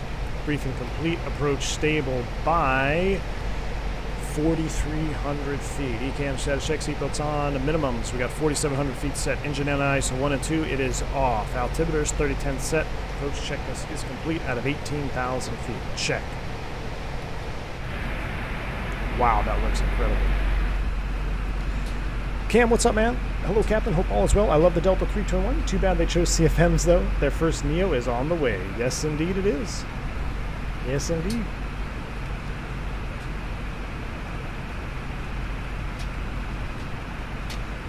T-Bomb. I was calling you Tom there. It looked like Tom. T-Bomb. Yeah, T-Bomb is absolutely correct. No matter what flight training program you go through, most important thing is to study hard and not fail your check rides. Exactly. You know, check ride failures happen. I think the majority of pilots have at least one failure.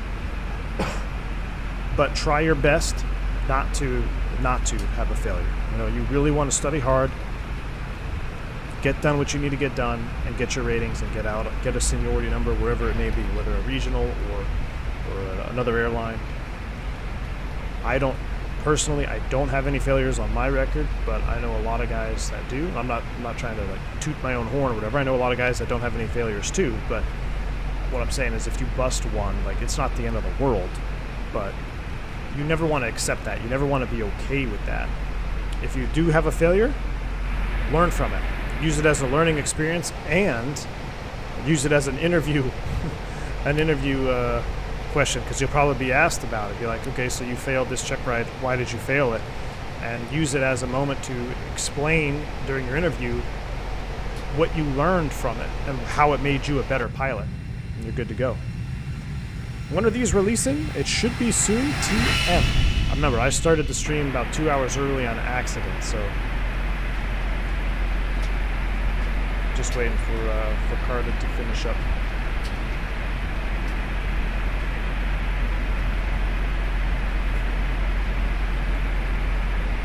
Trip report for Delta's first Neo.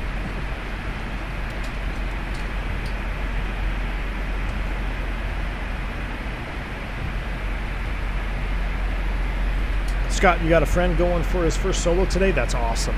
That's exciting. I love, if you are going through flight training, I do encourage you to join the Discord. Join the V1 Discord. We have a lot of pilots in there.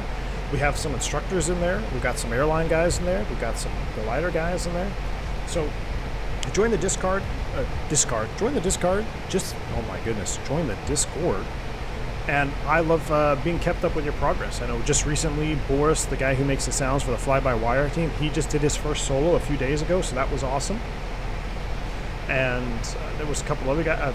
Captain Tom finished his PPL. I remember when he did his first solo and kept us posted on the Discord, so I do encourage that. And if you have questions, you know, I can't answer every single DM. I try to. I have a really bad habit, especially after having 2 kids, is I look at a message, whether it's a text message or something else, and I respond in my head, but I don't respond actually, whether it be in Discord or on text message. Wow, look at this. But if you have questions, DM me, whether it's, you know, for your real world training, or, you know, you're looking for some advice, or we have certified pilot ranks in the chat or in the Discord as well, so you can always ask them too. According to the Threshold Forum, Carda is currently adding a file. Ooh. Nick Grana, exclamation point, welcome. Thank you for joining the channel, becoming a member. Appreciate that. Am I going to do a second leg in the 319 with 5 A's? Ooh, maybe I should. Here's the thing, though. My 319 is not updated to the latest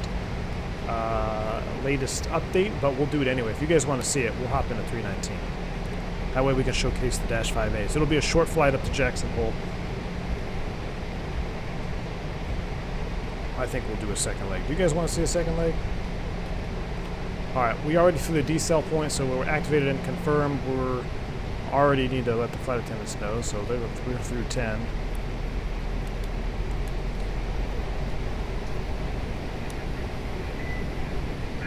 Man, this Salt Lake arrival never gets old. If you haven't already, I mean, you gotta hit the like button for that, but I think everybody has, which is awesome. But that is just stunning.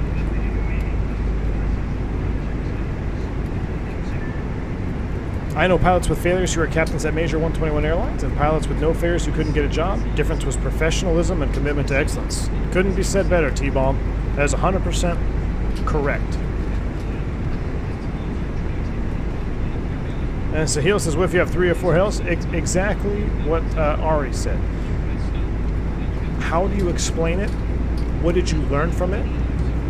You know, that's not going to be the deciding factor. What's going to be the deciding factor is you and how you explain yourself and how you explain what you learned from it. How did it make you a better pilot? And as T-Bomb said, your commitment to excellence and professionalism. So I'm actually surprised V1 doesn't use his perks more often to ride in a window seat next to an IAE. Team Vodka. Hey, as much as I love As I love these engines. So on my days off, the last thing I want to do is go sit in the back of one. I would much rather stream. Oh, we're going to be... what's going on here? I'd much rather stream 9,000 open descent. I'd much rather stream a long haul for 10 hours than do like a 3-hour flight in the back. All right, we're at a 10,000 feet. What is up with our box here? Apparently these... Okay, so we got a little bit of a situation here. I'm going to reset us up here. We're going to go direct to Jowol. We're going to clean up the box. We're going to descend to 6,000. We're going to get high. Yeah, Gustavo. We're getting high. Spoid breakout. 6,000 is set. Thrust idle. Open descent. We're at a 10. This is going to be interesting. I think we'll catch up to it. Man, streaming into Salt Lake, I feel like I'm always high.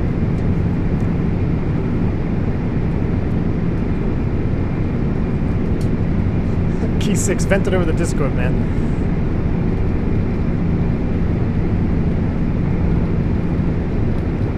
David, welcome back to Commercial Pilot, sir. Glad to have you on board, man. Very much appreciate it. Alright, we're coming down. We're just going to pretend they gave us a descent down to 6,000. So I got the glide slope information there, which I don't believe would be there. I'll have to look into that. Because it is a functioning glide slope, so it may actually pop up. This is just to inhibit the calls off of it. So I have to look into that. But nevertheless, we're doing a loc approach. So Jowol at 6,100 feet. We're going to cross that at 6,100 and style you back to 100. There we go. And then we'll use track FPA mode. We got to slow down too. So I'm trying to dump it down right now at 250.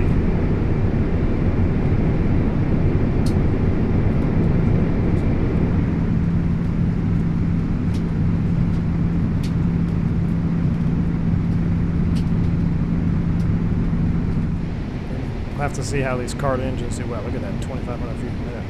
We definitely caught up to it. We're going to come right back to 180 now. Speed out star.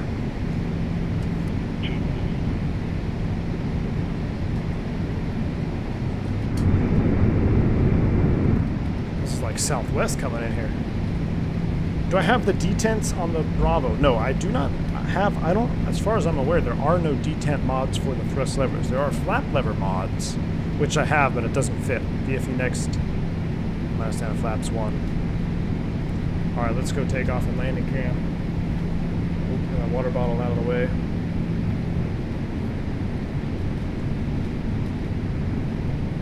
Alright, we got to set 4,700 here. Track FPA. VFE next, minus 10 flaps 2. It is 3 degrees, isn't it?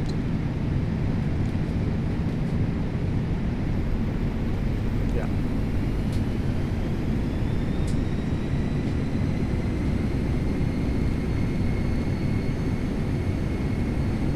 Oh, speed brake's still out. Thank you, Airbus. Alright, let's go ahead and there is our final approach fix. FPA 3 degrees down.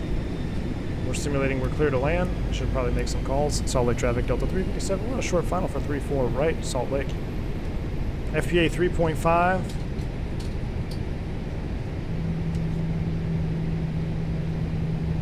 Looking good now. We are looking good. Runway's in sight, so theoretically we don't even have to follow anything here guidance-wise. We're going to do a visual approach. We've got the runway in sight, but in fact, let's go ahead and just kind of, let's hand fly. Let's go autopilot off. Let's go flight directors off. Let's pop this out here. So I'm going to just not really follow the glide slope. Let's go manage speed, gear down. We are armed. VFE next minus 10 flaps 3. Approaching minimums, runway in sight, landing. I'm going to go visual with the Pappies now. Ooh, a little late there on the gear, Capitan. A little bit late there. I mean, definitely not stable if you're 1,000, but 500 feet stable, clear to land. here we go. 100 above. 5 left. Minimum. 4 left.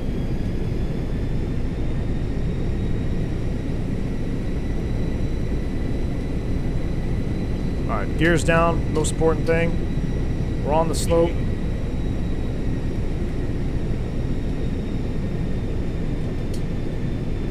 A 747 over there on the ramp? That's awesome. Oh, here, let me pop this up so it makes it a little bit easier for y'all to see. I love inner markers.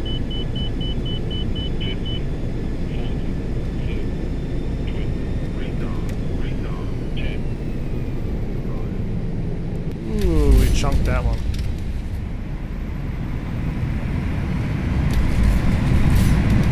That one may be textbook by Airbus standards, but that was definitely a firm one.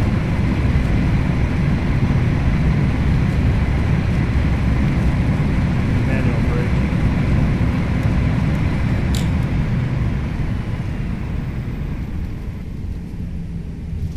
70 knots.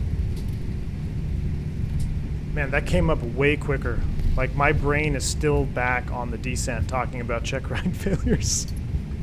Oh, welcome back. This one said 308. I actually probably believe this one a little bit more than that one. What did it say, 240?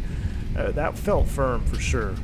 Unstable approach will lead to an unstable landing 99% of the time. And maybe not an unstable landing, but your best landings will 99% of the time only come from stable approaches.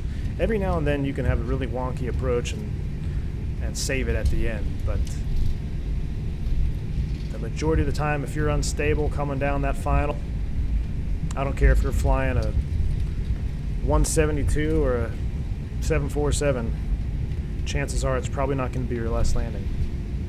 Just logged in at Bravo 13, Team Vodka. Beautiful. Where's Bravo 13? Let's pull in next to Team Vodka today. So he's over on the B concourse. But isn't that not the, who's over at B?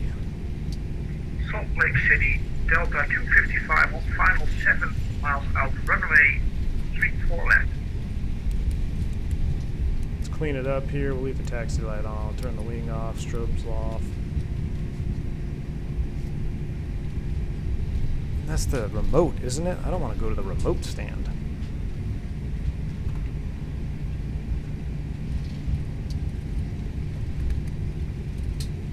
Alright, how we doing?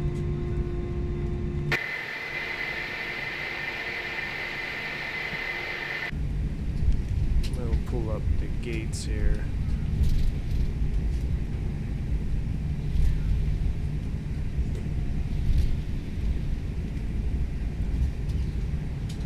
B13, ramp 3, 2887 will come in off of, what's that, Echo? Or no, we'll come in at Fox 2 to the ramp, which I think is up here. Yeah, there's Fox 2. Do I have a Bravo gate on this scenery?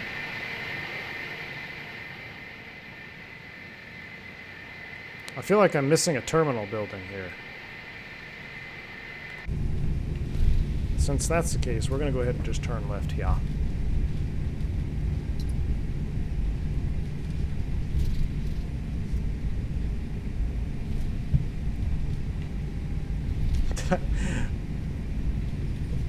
Bravo 13. Oh my, wait. No, Bravo 13 is out here on the satellite.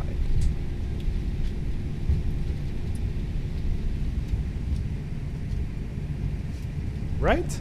I'm all turned around now.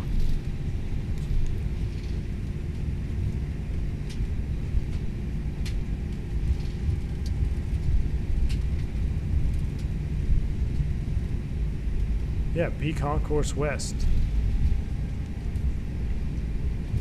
We'll take it in Charlie 10. I like Charlie 10.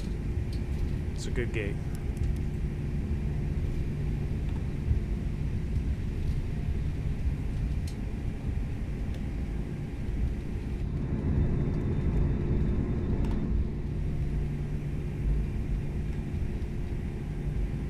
Yeah, it's probably out of sight. Yeah, I definitely think it's out of date. that would do it. I'm driving around looking for a concourse that's not there. Ooh, look at this self park. Got to line it up here. And stop. How do we do it? Not bad, not bad. Brakes are set.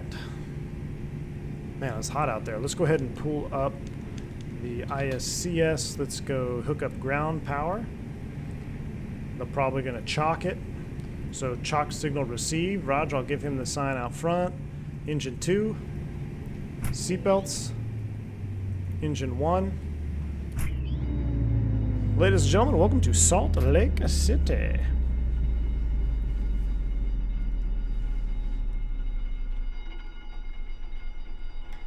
Love it. Below 5%. Oh, wow. I've never done that before. We went completely dark, forgot to pay the bill, so that's right. All the lights went off in the cabin temporarily. Delta 255. Beacon off below 5%. We made it. All right, let's take a quick look at the replay, and then we'll fire up the 319 and the Dash A's. Let's do that. You must be Delta 1802 then. Are you 1802, Team Vodka? Yeah, so you're over here. Ah, see, I thought you were over here. Oh well. Let's watch this replay. I'm going to disconnect from VATSIM temporarily. I totally never had that happen. Yeah, so if you've ever been a passenger and you see the whole airplane go dark, it's because the pilot forgot to connect ground power, or the ground power dropped out, which does happen from time to time. So let's go ahead and watch this replay. I want to see some CFM flower pedal reversers here in real time. Let's go ahead and hit play here, line it up, watch this approach. Goodness, that is a thing of beauty. The Salt Lake approaches are probably one of the most beautiful approaches landing north that you can do. I mean, look at that. I think we're going to go to Jackson Hole, Swarm. We're going to go to Jackson Hole. Cam, it's been 45 days since your side stick order needed to become that squeaky wheel. Cam, I remember they had a lot of, definitely sent them a message, but they had a huge influx of orders over the holiday season there, especially when the video came out. So I'm sure it will happen. I know guys started getting them. There were guys that ordered that around that time when I started making the updates on it that did order and did receive their sticks. So definitely give them a shout, though. Rams fan, congratulations on going to the Super Bowl, number one. Number two, yes, it is coming to X-Plane 12. Just a race, you were Southwest leading the charge? Awesome, man. And we've had a few times at JFK? Yeah. So we were low, we were a little bit high first, then we were low, then we got behind the power curve, and I just didn't give it enough juice here in the flare. Key 6, you got your side stick set up and loving it? Awesome. Which base did you go with? Key 6, did you go with the Thrustmaster or the Verpal base?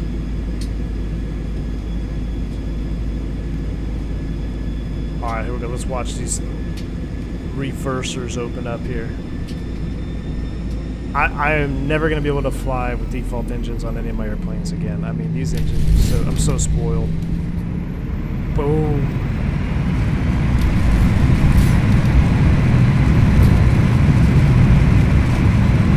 Oh, wing flex, I like that. It's been tuned to fit just perfectly.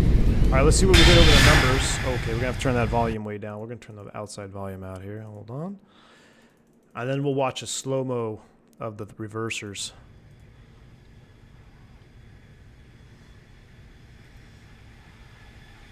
The Thrustmaster, nice. That's still my favorite combo. All right, coming down. Yeah, just could have flared it a little bit more. I mean, I think by Airbus standards, though, That's pretty textbook. Come down, set the pitch attitude, and hold it. All right, here I want to see these. Let's come to this view here, and we're gonna watch the thrust reversers open up. I love this view.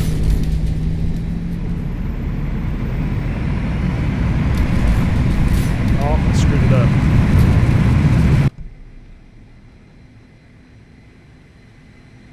Oh, that's kind of cool.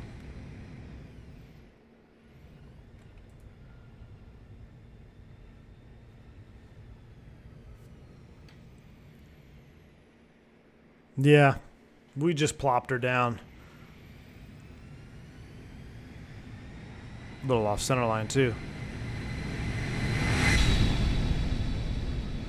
That backside is so unique looking when you have those reversers on the CFMs.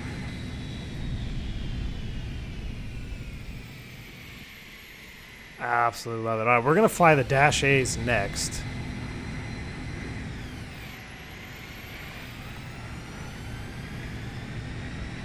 Absolutely love it. All right, one more from the top. We'll watch it from about here. Good way to crash the sim doing that. All right, we'll watch it from about here. I'm going to start setting up for the second leg, the CFM A variant. So if you I really like the CFM engines. They look good, but I only fly the 319. Well, you can get them for the 319, but I'm going to fly a very specific engine for you on the 319 on our next leg. They're very unique, Felix. They are very unique. Paul, you're refreshing Carda's profile on Threshold every minute. All right, it should be soon. I will be spamming it through the chat when they drop to. Should be any minute. Should be out a minute.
Well, I was talking there for about 5 minutes with no audio. I'm going to set up for the next stream, guys. We're going to be taking a 319 with A models. Short flight, only about less than an hour flight time up to Jackson Hole. I'm going to change the time of day to be sunset. So I don't think I have ortho covering all the way up there, but we do have that Exonos Jackson Hole Airport, which was really, really nice. So I'm going to get that set up. Give me a couple of minutes, guys, and I will see you on the flip side. And hopefully Carda's engines will be dropping here very, very soon. In the meantime, welcome to Salt Lake City as I taxied the gate, apparently with my spoilers up. Awesome. I'll see you in a few minutes, guys.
Ladies and gentlemen, it has been told to me now that the CFM engine mod has been released. If you guys want some of these A model engines, check out these Dash A's we have here on this beautiful Delta 319 getting ready to go up to Jackson Hole. The engines are out. I should get a link here shortly. We'll be throwing it in the Discord, but they are yours. Go get them. Matter of fact, I'm going to pin a message in the Discord as well as we get our servicing trucks pulling up to the airplane. That way you guys can get the downloads going and get ready to head up your CFM engine mod. Got our new flight plan filed, got everything else filed. I think we're about ready to go here. Let me pull up the link from Carda. Yes, here it is. New link acquired. Ladies and gentlemen, there they are. Let me put it in the Nightbot as well, because I know people are probably going to be asking about that. Exclamation point engines is now active for your CFM engine mod. Should you need it, can they be installed easily? Yes, they can be. Just follow the instruction guide and you'll be good to go. All right. Now that we've got that going, let's do a second leg, shall we? I haven't done a second leg, two-leg flight in a long time here. Let's go ahead and get everything fired up here. Batteries coming on. We've got a proper voltages. Ground control. External power can come on. Cruise supply on. Ground control on. We swapped planes here in Salt Lake. We're in a 319 today.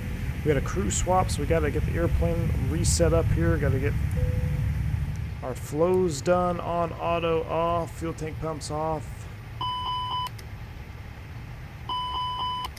Get that third ACP on. That looks good. We are starting to board. Let me get my screens turned up here. I don't know what's going on. My turnaround screen was all bugged out. Had an old F-14 on there that just had all the wrong stuff. So maybe I should install the CRT mod for this as well. That would be kind of cool. 319 with the CRT mod. All right, there we are. Back at it. Airplane is in turnaround state. The IRS is aligning. We got our new flight plan. Did this update? It did. Salt Lake to Jackson Hole. Perfect. All right. Looks like we got quite a few airplanes on the ground today already. We've got 1, 2, 3, 4. I know we got a Delta here next to me as well. I think that is Team Vodka. I'm liking this new VATSIM. It's pretty slick. All right, so let's do a quick flight plan initialization here. It's a real short thing to put in the box. SLC to Jackson Hole. That goes in there. We are still Delta 357 continuation from Denver, Align, and cost index. We are just going to go ripping the 99. What is our cruise flight level? Oh, let me reset this plug-in here so we have our proper.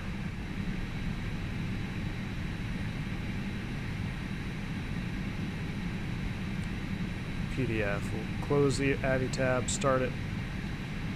Now it should be in there.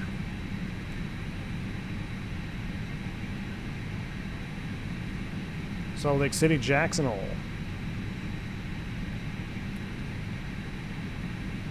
You're 1802 Team Vodka? Nice. Chat's probably dead because most people are going to download their engines right now. Alright.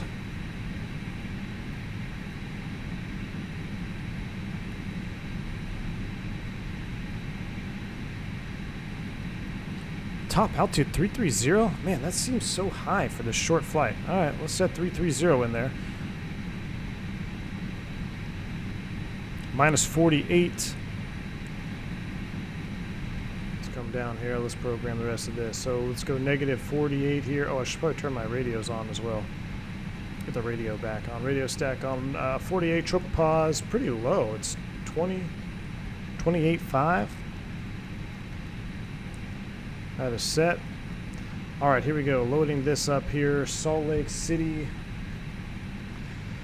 We are departing northbound 34 right. Salt Lake departures 34 right. It looks like this flight plan has us going off of the Rugged 2. Rugged 2 RNAV out to Holter, and then from there it's just direct to Jack, and then we're going to look up what we're actually going to fly into Jackson Hole. So Holter, Jack, I want the one that's 179 miles away. Insert that. Now let's actually pull up Jackson Hole and see what we're dealing with as far as approaches go. Arrivals are none, so the approach that we're going to probably have to do...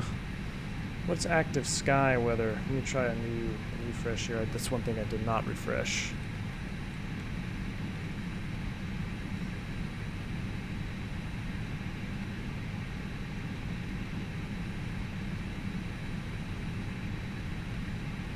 (168), 10 miles clear, -7. Jeez.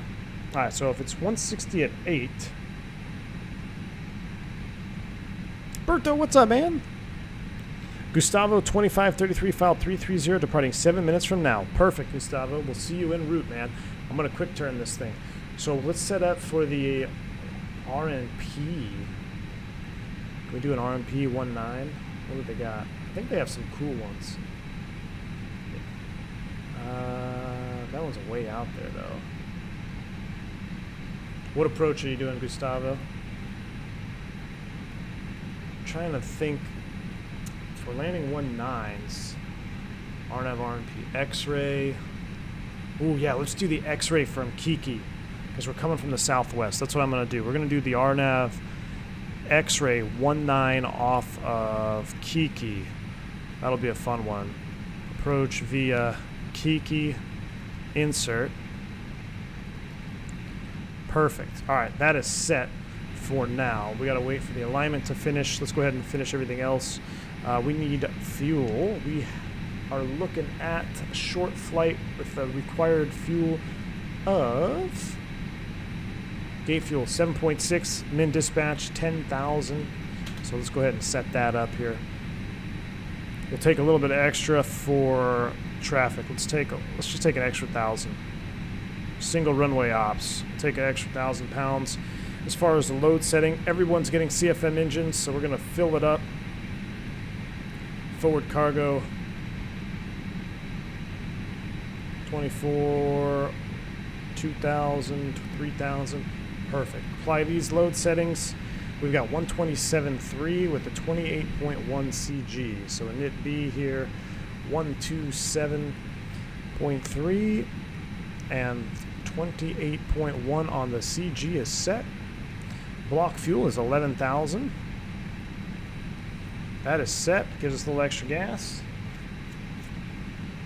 Solid traffic, American 1813's pushing back from our gate here. We're going to be taxiing runway 34 left, departure to the west. Solid. Alright, he's going off the left side. That's good. That's set. And last thing we need to look at, we don't have an ETC, so we're going to just dial up 330. That is set. We're waiting for the alignment to complete. We got our fuel on board. Let's get our pumps on. We'll get the APU ready to fire up. Let's go ahead and turn the pack flow into norm.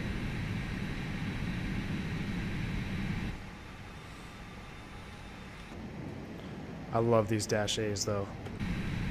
Baby bus, baby bus. All right, here we go. Start the APU. We are ready to roll. Does Xpilot prompt you for the update? No, you actually have to reinstall Xpilot from the website because it's basically a whole new version.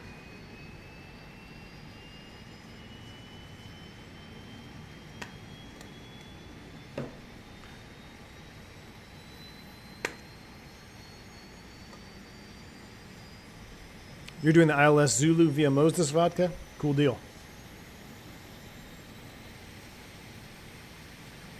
That way we'll be all sped up or spread out a little bit. Let me get my volumes up, adjusted here. Let's go ahead and get rid of these guys. Pull the trucks. Doors are closing. How do I feel about Jar Design products? You know, if you're just a light simmer, a casual simmer, and you're not striving for realism, and you just want to have fun, that's one of the ways to go. However, you know, their products aren't that cheap. either. So if you're going to spend the money, I would recommend spending the money on something that is a little bit more accurately simulated. I'm not saying their products are bad. It's just what are you looking to get out of in your sim? You know, are you looking for realism, or are you looking just to have fun? Like the Jar Design A330 is fun to fly. I think it's fun, especially when you put Carda engine mod on the 330. But, you know, everybody has their own preference. Me, personally, I will not fly Jar products because that's not what I'm looking for in my experience. But experiences may vary. So if you're wondering what the A model is, here's the A. You can see right away. No chevrons and a much pointier. Much pointier. All right, we got 1 minute till the alignment is complete. We'll scroll that down. 330 is set. We need to do our perf speeds here as well. We'll do a flaps 1, a toga thrust 136, 136, 139.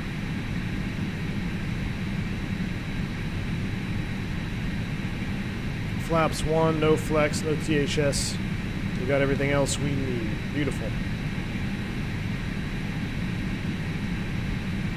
Let me set up my better pushback.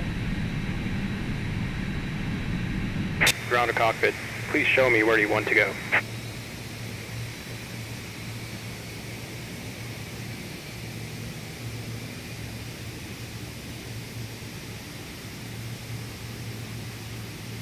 Should I cut off Team Vodka?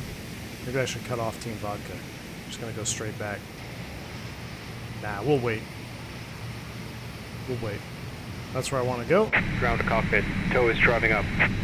Alright, he's driving up. Everything else is good. GPS is primary. Perfect. APU bleed on. Get rid of the external power. Going traffic, American 1813 is going to be taxiing the runway 34 left. Let's get the beacon on. We'll turn down those internal sounds. They're a little bit loud. Alright, 330 is set. 1 FD2. Climb nav blue. Before start checklist. Windows order slides closing on. Beacon on. Thrust levers idle. Parking brake is off. I'm sorry, it's on. Transponder 2000 for VATSIM. Before takeoff checklist. Before takeoff. Before start checklist complete. Alright. Quick turn. This is an old Salt Lake scenery. I can't remember what it is, James Brown. Okay, all doors and hatches are Somebody closed. mentioned it earlier. Ready to connect. It's a payware scenery. I just haven't updated it in a long time. Salt Lake traffic. Delta 357 will be pushing off of Bravo 12 here in about 2 minutes. Salt Lake.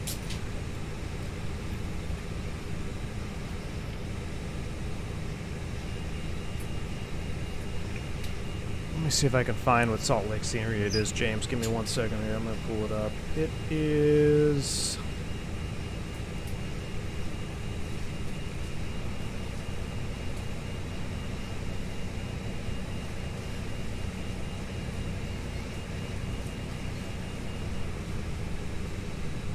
Tow connected and bypass pin inserted. Release parking brake. I don't know. I don't have a name for it, man. What's that? Short final. There it is. Thank you, Sam. It is the short final. Alright, so we are waiting for that Delta for the push. We are ready to go. Delta 18 on 2, we're going to hold for the company 319 departing from Bravo 11. Brakes release, clear to push. Salt Lake traffic, Delta Starting 37 pushback. pushing Bravo. And you may start engines. Alright, here we go. We're clear to start. I have a feeling it's going to push us into that 319. So what I will do is I should be able to stop pushback halfway. So as soon as we are straight back, we'll stop the pushback and we'll get her started up. I love these these A's though, they look so good. I love that. If I'm flying CFM, I think you're probably going to see me flying the A's most of the time. I love this little extra door right here. This guy's taxiing out, a la air. Interesting. Salt Lake traffic, Lufthansa cargo 840 heavy. We are going to hold position here and let the Delta's come in front of us. Oh, there's that Lufthansa heavy holding out there. Man, this is getting busy in Salt Lake. I love it. I love it.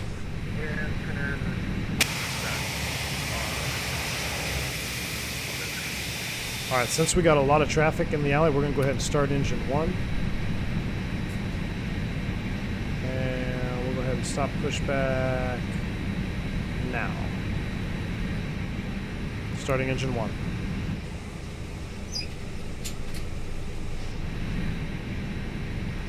Operation complete. Set parking brake. Brake set, clear to disconnect. Here we go. Disconnecting tow. Stand by.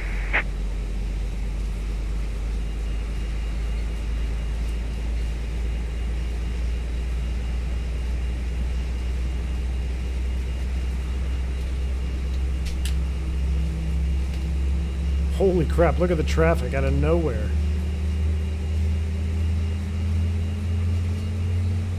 We'll single engine taxi as well. See how quick we can turn this Airbus around. Quickest crew swap, plane swap you've ever seen. Alright, 330 is set, climb nav, wait for that to pop off. There it is. There's the Avail. Norm, arm the spoy brakes. We're doing a Tow is flaps disconnected 1. and bypass pin has been removed. Hand signal on the right. We'll see you next time and have a safe flight. We'll leave the APU bleed on. Yellow electric pump is on.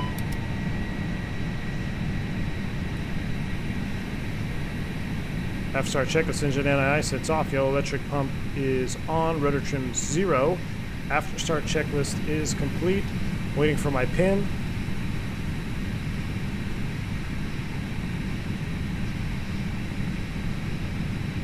Where's my pin guy? I guess no pin, but nose wheel steering is disconnected. Brakes release, taxi light on.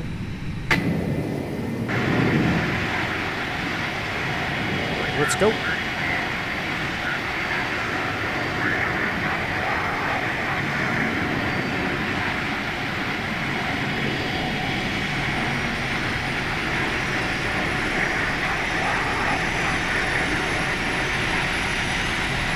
Come on, baby.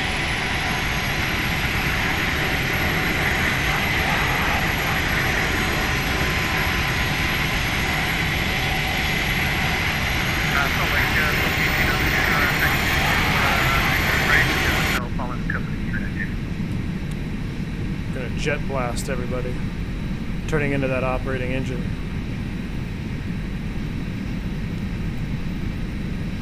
We are gonna do taxi out. It is at the company 319. Can you get going? We get paid by the hour, man.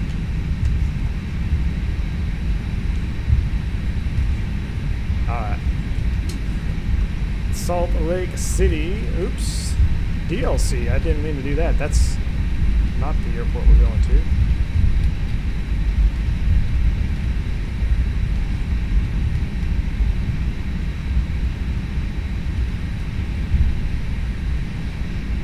Alright, rolling out single engine. We're taxiing via hotel. Salt Lake traffic, Delta 357, taxiing 34 ride via hotel, Salt Lake. Alright. Yep, we're single engine taxiing. My aircraft type is still 321. Let me change that. We're going to go ahead and start engine number 2 though, because we are struggling. So APU bleed is on, yellow electric pump is off, engine mode selector to ignition start. I need some juice here to get moving. And starting engine 2.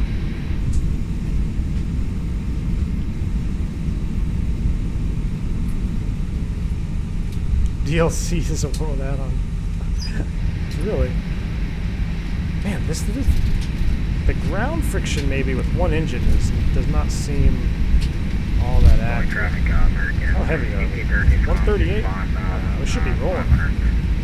Runway heading. We'll be making a left turn direct scan here momentarily. All like that.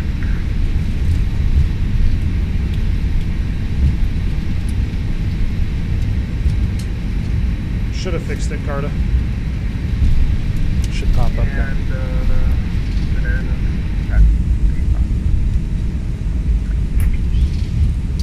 This is still BSS. This is Sim Captain. This is still BSS.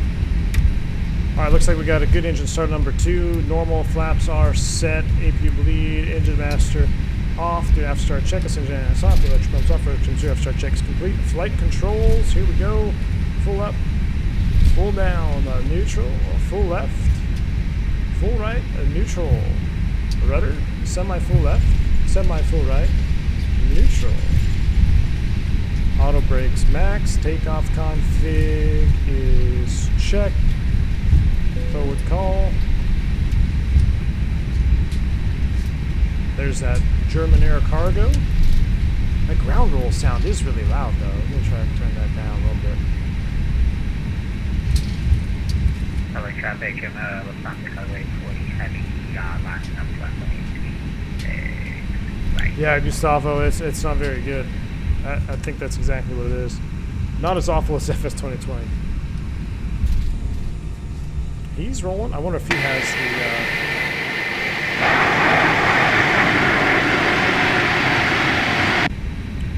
Man, it's so loud.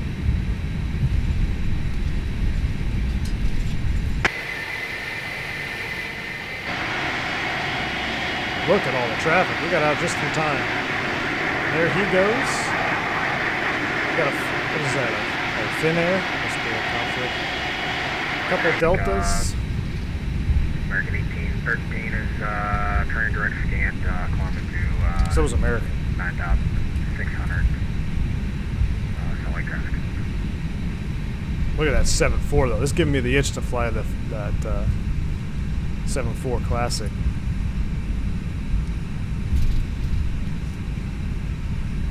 That's pretty sweet. I hope he's going to Jackson Hole. Traffic, Lufthansa Carda 40 heavy, post 4 right. I'm running a 1070, Rand. 1070.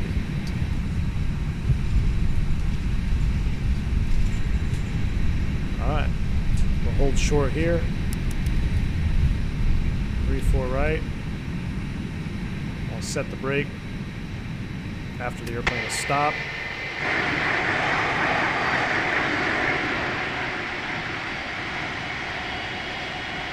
I'm going to hold for wake turbulence. We'll watch this 7.4 heavy take off here.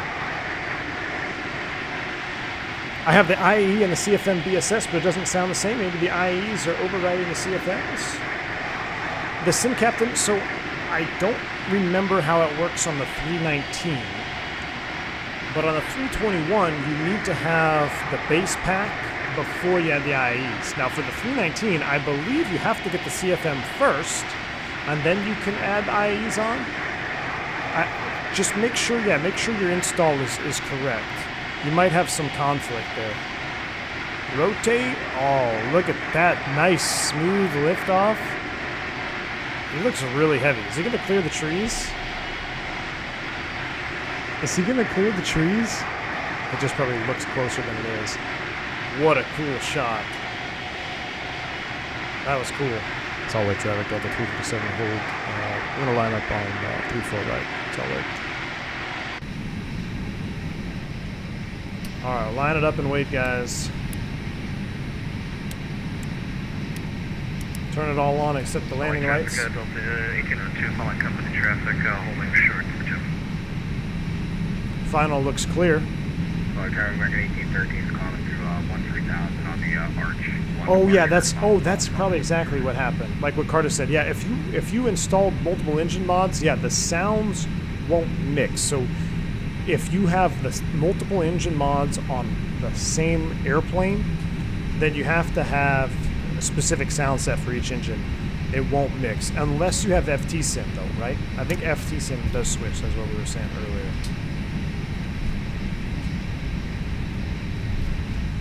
If you're going to have two, I would recommend if you're using, especially if you're using BSS, if you have two airplanes, have one just with CFMs with the BSS and the Carda CFM, and then have the other airplane CFM, or I'm sorry, IAE with BSS. You gotta have to separate them.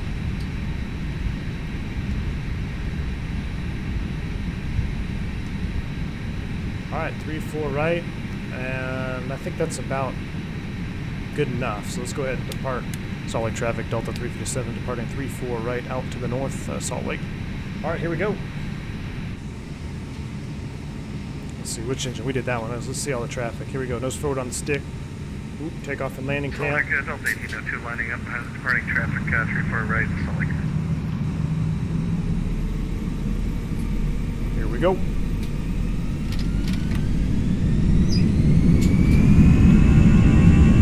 Oh yeah.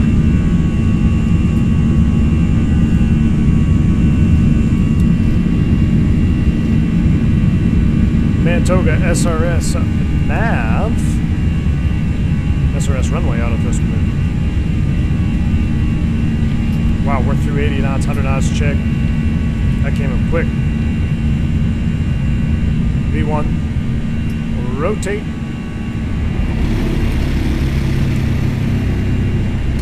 Is it the brake? Gear up. Right under the command bars. We're nabbing. Let that blending take place, and then you can kind of release that back pressure. Fly by.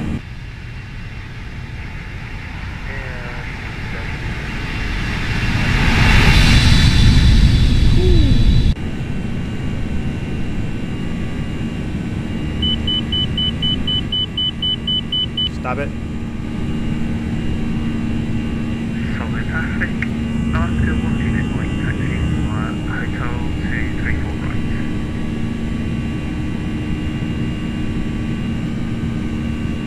There's our positive trend coming back. Thrust, climb, auto thrust. Above 2,500 feet from the field. We'll go ahead and take our hand off the thrust levers. I'm going to turn those sounds down a little bit. Man, I haven't flown to Jackson Hole in a long time. So hopefully we'll get in all right. Look at these views coming out of here. 319 is best bus, man. 319 best bus. I don't know. Something about the 319 just so fun. Little short, stubby airplane.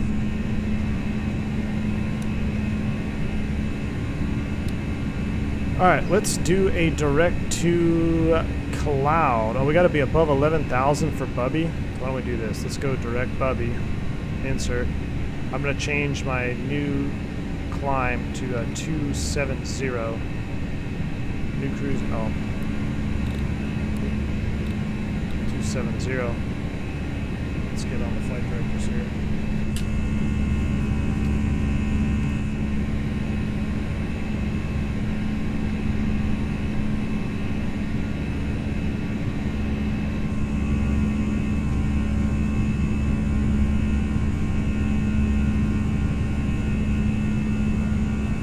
Don't forget to keep east of the noise-sensitive area in Jackson Hole. Have to leave for a meeting. Gustavo, thank you, man, for stopping by. You have a good rest of your day, man. I appreciate it.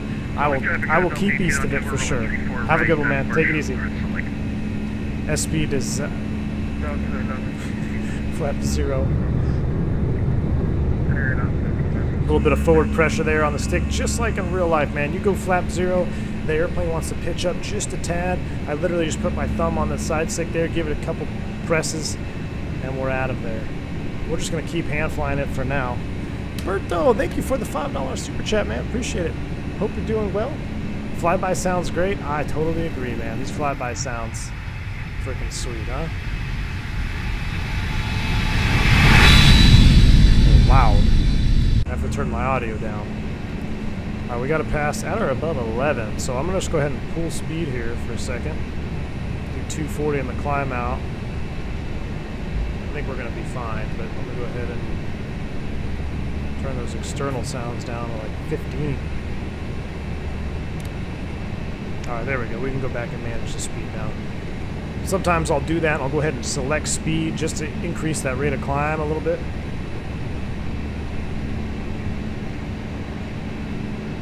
And there's too many good views here to be hand flying, but I want to hand fly because it feels so good to hand fly.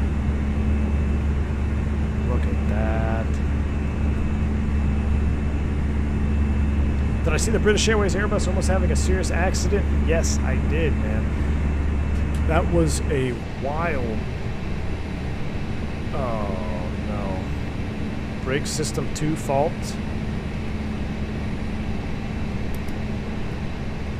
Okay, that might actually give us some issues here. Alright, let me do this. Let's go autopilot 1. Climbing to 270. Alright. Clear brakes. Status. Brake system 2 in op. We got to look that up because that may affect what we're doing at Jackson Hole. It may not though. Let's go back to the live cam. But yes, I did see that video, and it was, I don't know what happened. I don't know the backstory, but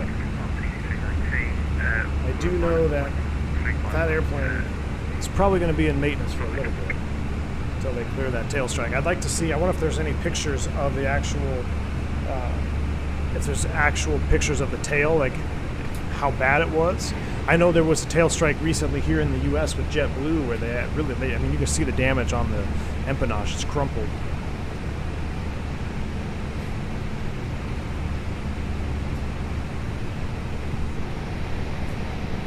We're looking good. We're still in the profile. All right, we're going to keep that there. Let me look up my brake system 2, abnormal. That's going to be interesting. I haven't seen that in a long time. So let's see, brakes. System 1-2 fault. Oh, crew awareness. Brake system 2 is in that. Alright. So it's not what I thought.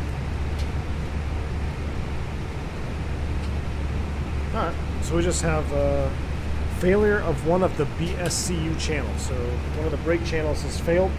That's why we have multiple. Look at the clouds right there in this turn. Look at this. Look at that shot, huh? What? Screenshot right here.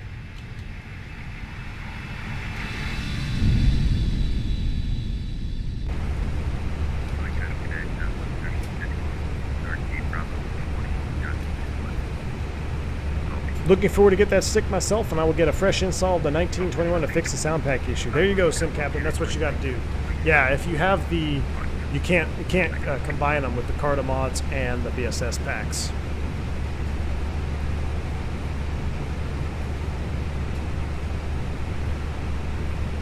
Fly by juicy. Heck yeah. All right, this is a short flight, so we do have to do quite a bit of preparation for the approach into, or at least some briefing, because Jackson Hole has a lot of little nuanced stuff about it. So I'm going to go ahead and just pull that chart out here. We're only going to 27,000 feet. It's going to be a short climb out. But while we look at these beautiful engines, let's find a good view. Oh yeah, there we go.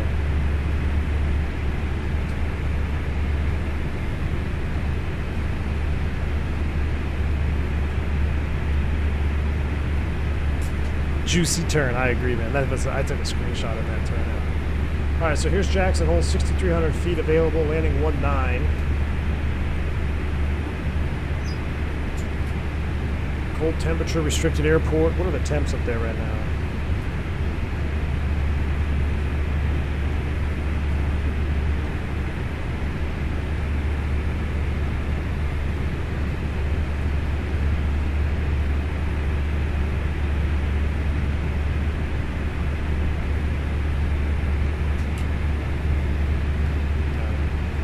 That page open. I'll look at that when we get up there.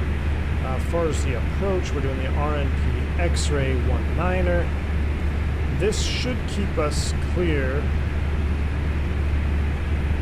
of anything. Now here we go. This is what's missed approach requires climb. Those are some serious climb gradients.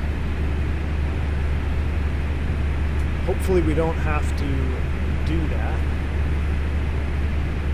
But Kiki 12.6. Max 210 knots.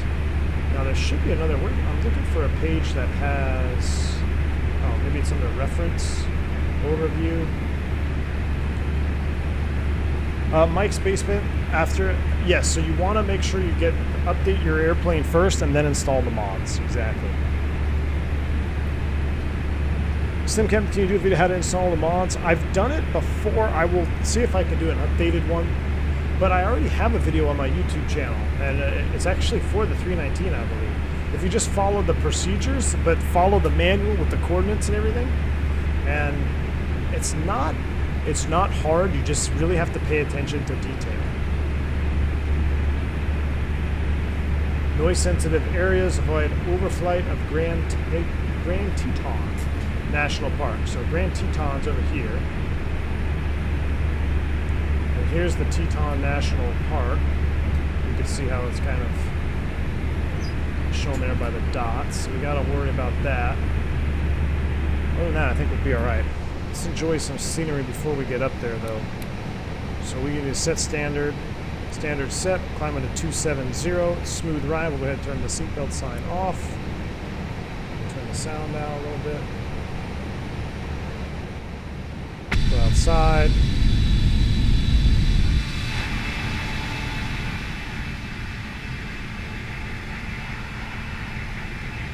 I still have all my lights on. We didn't do our flows at a 10,000. We're forgetting a lot of stuff on this flight. That's all right.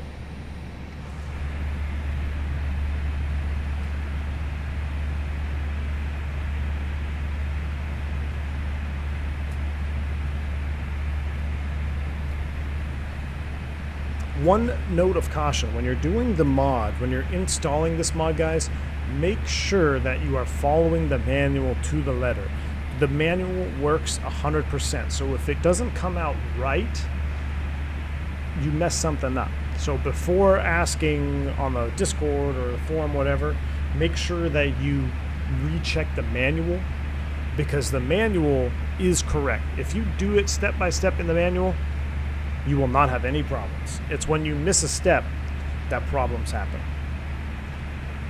I tried it in a 3D thingamajig. He wanted me to load something and it just should not load. I tried at least 10 times. So the sim captain, make sure you are, when you're loading the objects, make sure you're loading the object file, the .obj, and not, there's another format in there. So I think there's an OBJ and then a normal. Make sure you're loading the OBJs. And sometimes you have to rearrange the view, like when you open up the folder and it has all the object files in there. Rearrange the view so you can actually see what it is, not just a little thumbnail of it. But I guarantee you the manual is 110% correct. If I can do it, anybody can do it. Again, make sure you make a backup copy before you do any editing, though. And lastly, guys, if you do enjoy these mods, the link is in the description for Carda's donations. You know, he's done all these for free. These have taken him a long time, takes a lot of time, and again, he could have kept them for himself, or he could have kept them for his friends, or maybe started a Patreon and then charged you for them. But the fact that he has done all of this for free and he's given it to the community, I highly, highly recommend that you guys just buy him a cup of coffee if you can. The link's in the description, just as a token of your appreciation. After flying with his engines, I can no longer fly with any other engines. Like it's ruined me for looking at engines, because they are so good and the attention to detail is second to none. I do not use Vulcan. Birdie, can I make a tutorial? I do have a tutorial video that gives you the idea of what to do. It's on my channel already. Let me see if I can get a link to it. Now, this is with an old mod, okay? This is with an old engine mod. That doesn't even exist anymore. Well, I think it still exists, but these are a different version. So, watch this to get started, and then make sure you follow the manual. Yes, I am on VATSIM, Lockmaster. I will see if I can get an updated one out to you guys sooner than later.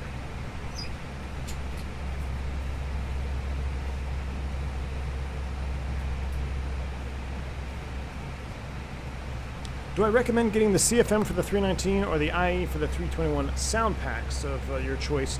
I don't know which one is good. I like both. So, Mohammed, I do like both. I honestly do. What I was saying earlier was that I personally think, well, and here's the problem though. So here's the problem. For the 319, if you want the IAE sound pack, you have to have the CFM sound pack. For the 321, if you want the CFM sound pack, you must have the IAE sound pack. So you got to keep that in mind. My personal experience, as of recently, I feel that the CFM sound pack on the 321, whoa, I think we must be loading in Axonos Airport or something. The sound pack on the 321 CFM sounds better than the 321 IAE. I will say that. Team Vodka, you changed your approach up to match yours. Perfect. Yeah, Team Vodka, it should work just fine. And let's see here. Yeah, we're all spaced out just fine. As long as we don't have any, go-arounds. I think, are we all going to Jackson Hole? Who is this guy? ASA? What aircraft are you in, sir? I'm curious to know if you're on the stream or not.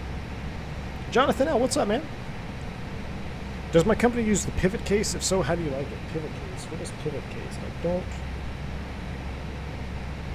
remember what ours is called, to be honest with you. I don't have it online right now, or else I'd tell you. I know which ones I hate. I hate the RAM mounts. I hate the RAM, whatever the RAM ones is from RAM, RAM, I hate those. All right, let's look at, there is no arrival, so we need to use a little bit of fix info here. So I'm going to put KJack in the progress page. This is kind of a real world technique. I'm going to put KJack, so I have, man, I'm only 85 miles out, direct line distance. So we need to get our weather. Let's do our weather. And let me pull this up here. It's 140 at 6. 10 miles, scattered, broken. Temperature is -6. And the QNH is 29901. So pretty standard, which is good. Whoa. -6 and 29901. All right, so the MDA, we got to look at our approach now for a CAT. Let's see, we're RNP. Since let's do an RNP3 approach, because I don't think we are RNP1 capable. I think we should be theoretically. You're RNP1, but we're going to do an RNP3, which is a higher minima. And we're going to do 6938 in the box. That is set. We don't need our LS push button since this is an RNAV approach. But what we do need to do is kind of give ourselves... We have a restriction there, but I'm also going to give myself an additional fix info ring here. James Monks, a 14-month membership celebration. Wow, that's a long time, man. Thank you for your continued support. It says 14 months and first time flying along in the Dash 8, James Monks. Well, that is you back there on the Dash. Welcome on aboard the flight up to Jackson Hole, man. That's awesome. So that's James Monks, your first flight down. That's awesome. Welcome, dude. Since I'm leading the pack, I'm going to go ahead and scroll it up to like Mach 8.0 right now. Beautiful Dash 8s. And I want to change the time of day, so hold on. Let me go here, here, here, here. Let's change the time of day, shall we?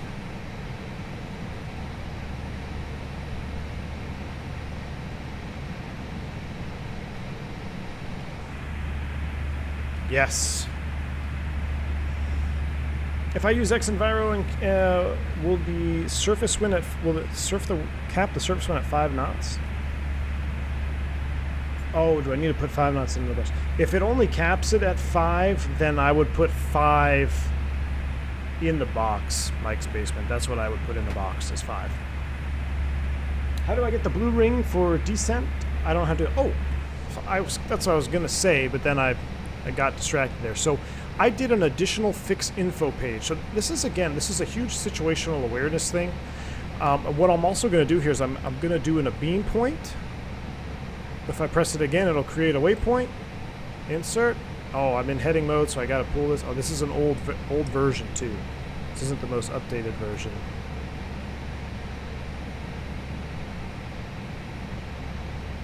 It won't let me do it. I think that's what they updated. Oh well.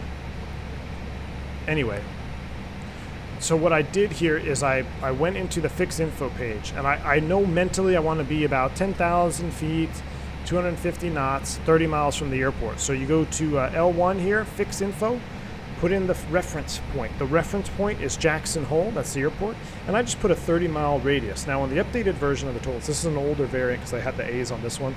I believe it works now on the updated version, but if you put 30 here and you click it twice, you'll actually drop a waypoint at 30 miles. Then you could put a speed and altitude on there as well.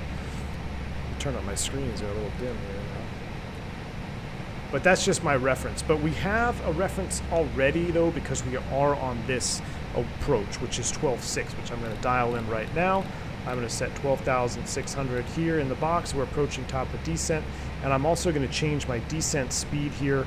We went over this on the first leg. We're already in descent mode apparently. Interesting. All right, let's go ahead and start down. Oh no, you know what? We have a disco. Direct Kiki, insert. There we go.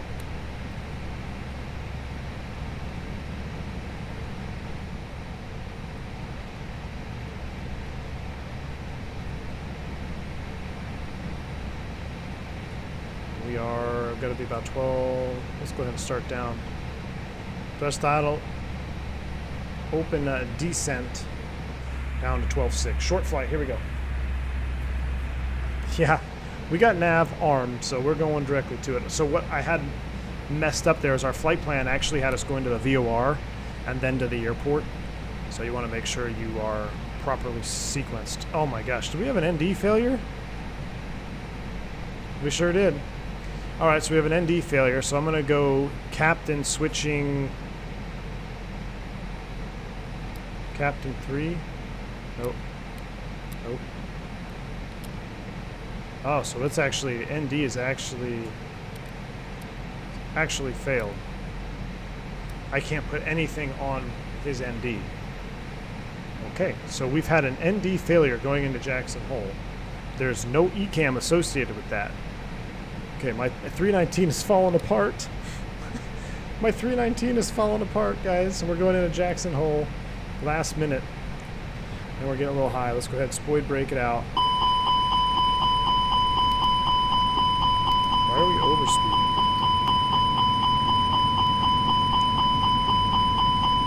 Gonna have to let maintenance know about that one. That's why you don't descend to 344 knots. Spoid breaks out. Team Vodka, your auto thrust went out. All of our 319s are falling apart. We decided to do an impromptu 2-leg stream, and everything's falling apart here. I got a brake system 2 fault. I got an ND fault or failure. I can't get anything to display on it, so that's out the window. Let's go ahead and dial this back to like 330 now. Train mode is on ND. We've got our MDA set. We're a little bit high. What is our perf say for altimeter? 29901. Let's go ahead and set 29901. 29901 is set 3 times. And we're going to do auto brakes medium. Seatbelt sign is coming back on. It's having a hard time keeping the speed on this approach for some reason. XP72, what's up, man? Came right at the right time. I had no idea you were streaming today. I was trying to figure out how to message you earlier on X-Pilot, but I think because you were on V-Pilot that you can't message each other. But welcome, XP72. Welcome back, man. We decided to do an impromptu second leg into Jackson Hole in a 319 with A-model engines from Carda Jowol. And right now my 319's falling apart. We already oversped the airplane. We have a brake system 2 fault, and the FO's ND has failed. So maybe, you know what? It's because you joined the stream, I bet. I bet that's what happened. XP joined the stream and brought all the shenanigans. Nah, it's good to have you on board, man. Welcome. And we're definitely flying through icing conditions, so let's go ahead and turn that on.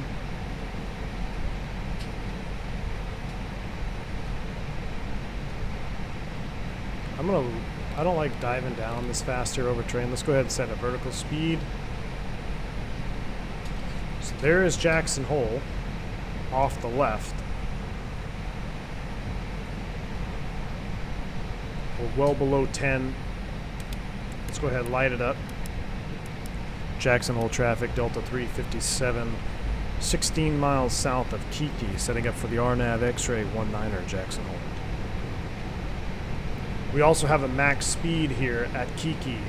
Max speed 210 knots. Dialing it back. Flight attendants are doing flight attendant things. Oh yes, look at that shot. I show up and it's pandemonium. Yes sir. Do the different variants fly different to each other? Jonathan, yes they do. Each airplane in real life, you can tell, flies just a little bit different. And I've said it before, but I think Toliss has done a great job of really making the airplanes feel different. The 19 feels way different than the 21, as it should, but also from the flight factor. The flight factor feels different than the 319 and the 321. So, the three airplanes that we have on X-Plane, they do fly, in my opinion, really good. The flight factor, you have to be in the beta though. The standard flight model and the flight factor just does not feel accurate at all anymore. I don't know what happened to it, but if you go to the beta version on the flight factor in your updater, it flies much more realistic. But my favorite airplane to fly around is the 319 because look, I mean, we were super high, we were fast, we oversped, but the 319's a tank, man. We're down on profile. We're actually below profile now. We're slowing down to 210. If we were in a heavy 321, we probably would have been screwed already. But we're coming back. A little bit of spoid brake action out there. Below 210, flaps 1, here it comes. VFE next, -10, flaps 1.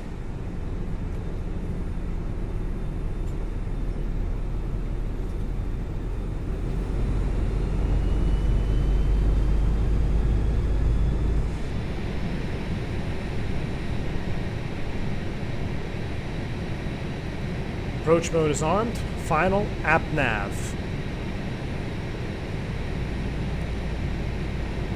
Theoretically, it should hold 210, and it does. So we've got speed, out final, app nav. We're looking good. We got to meet 210, 210, and then keys at 190. Traffic at 215 from Kiki, RNAV 19 X-ray. This is the United States of America, Todd. This is Jackson Hole, Wyoming. Very beautiful place to go. Very beautiful place to fly into. I used to fly in here a lot as a corporate pilot for ski trips, or maybe not ski trips, but that was mostly Denver when they were going skiing. But we did come to Jackson Hole quite a bit.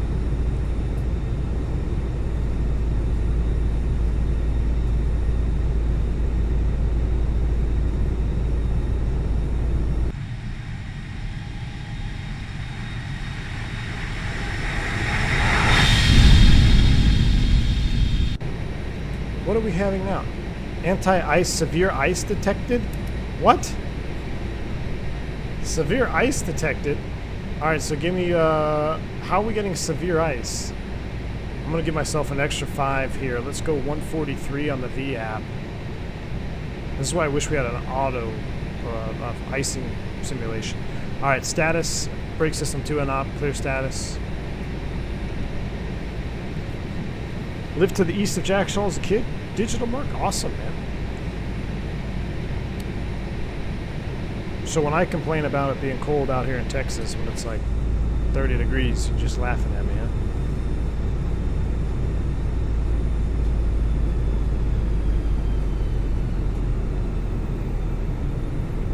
You'll love hearing that engine spool back. Severe ice detected. For aircraft flying to Jackson Hole, just a PIREP here at 13,000. We're starting to pick up some severe icing on the approach. Outside air temperature is -8. VFE -10, flaps 2.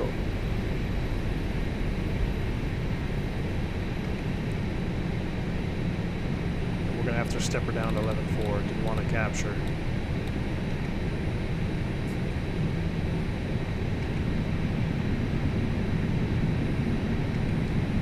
I'm going to take manual on this here. So we've got thrust idle, descent final. I'm going to set speed 160 knots.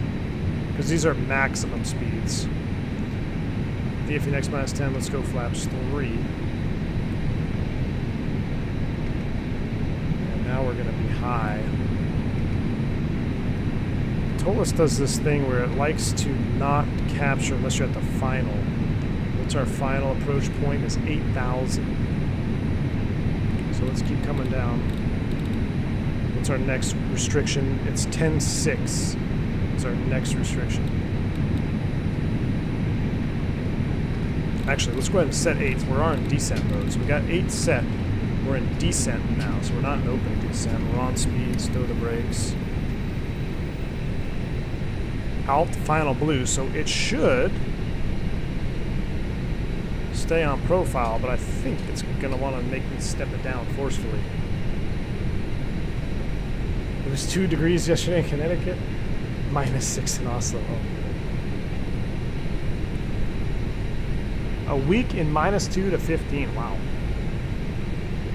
I've tried the jar design 320 once, and there's no need to have the jar if you have any of the other Toliss or Flight Vector Airbuses.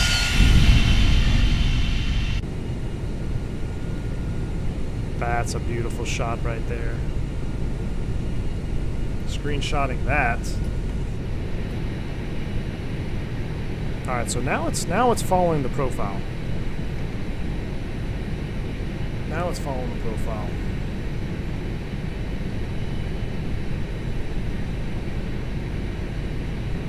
Lisbon, do not exceed the 190. We're well below that. Look at this shot here, guys. Are you kidding me? A jump seat shot. The sun setting right in the middle of the terrain. The terrain is so high, some high overcast. That is beautiful. Nope, this is the BSS pack. Alright, so it's following the profile now. We're looking good. We're looking real good now.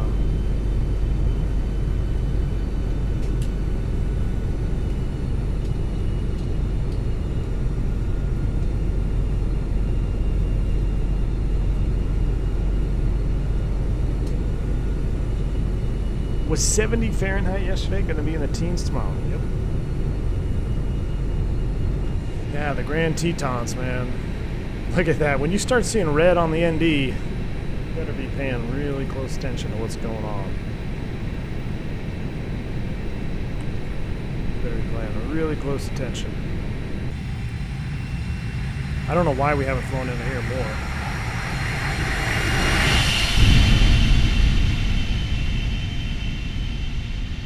I mean, look at that. That is just awesome.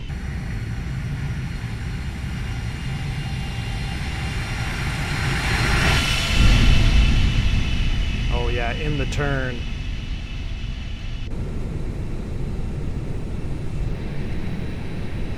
Alright.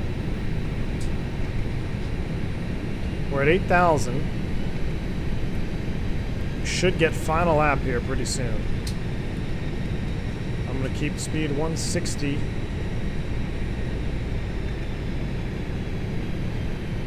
Yep, it was 143. 2,000. Here we go. Gear, I'm sorry, manage speed, gear down.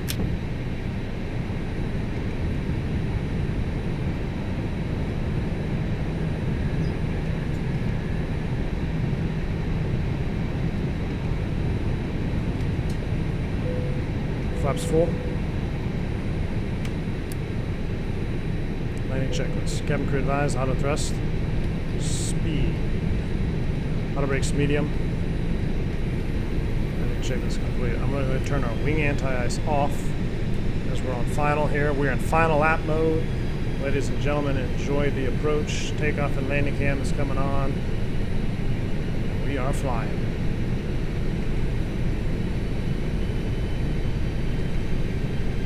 Autopilot's coming off. Flight director's off. Airport in sight. Give me the bird.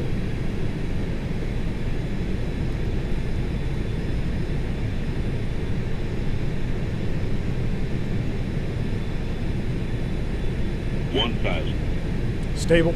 Clear to land. Much more stable than Salt Lake. much more. Oh, sorry, guys, I got my water in the way too. There we go.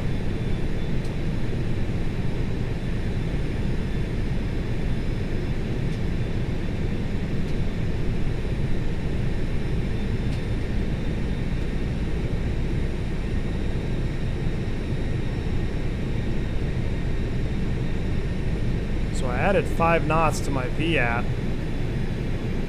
for the ice, so we are coming in really fast. 100 above. 500.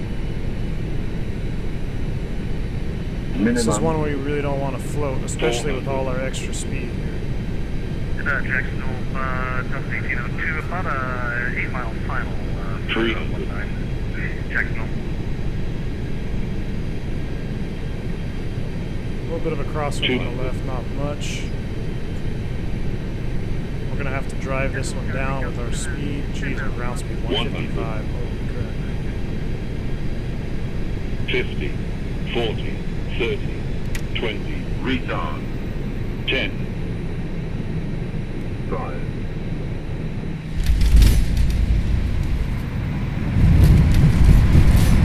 Spoilers. First read. Sail. 70 knots. Manual braking. Whew. That is why you don't want to get long. That extra speed, you guys probably saw me pull the thrust back early. That's because I knew we were just cooking across the numbers there. 155 knots over the numbers for Jackson Hole is, it's moving. I mean, it's not as much as it would be probably in the dead of summer, but we added those 5 knots for the ice that we had. We had that severe ice accretion. All right, we'll go ahead and clear runway 1 here. We'll clean this up. We'll go back into live mode here. I want to get off the taxiway 2-mile final 19. so we can watch these. Look at them on land. Look at these guys stacked up. Jackson Hole, Delta 357. We're clear of 18 to exit the ramp. Jackson Hole. Whew. That was fun though. All right, so we're gonna see Team Vodka's coming in. They got another guy behind them. Looks pretty high. Unless that is that a Q? Q400 could probably get down. I don't know an Airbus can get down though. We're on the ground. Let's go ahead and clear the engine and the ice. We got all sorts of faults going on here. Airplane's cleaned up. Let's kill these. Fire up the APU. I'm gonna park it here on 11. We need to wait 3 minutes anyway. I'm gonna just hold here for a second so I can go see this landing on the new client. Let's see where he touches down at.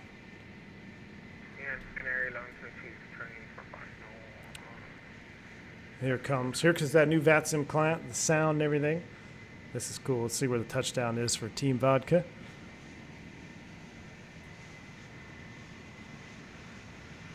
Whoa there. Ooh, that looks like a butter. That really looked like he buttered it on. That was awesome. All right, let's park this bad boy. That looked like a pretty good landing there, Team Vodka. Yep, the link is !engines. The engines are available. Sorry, dude, I've been blinding you the whole time.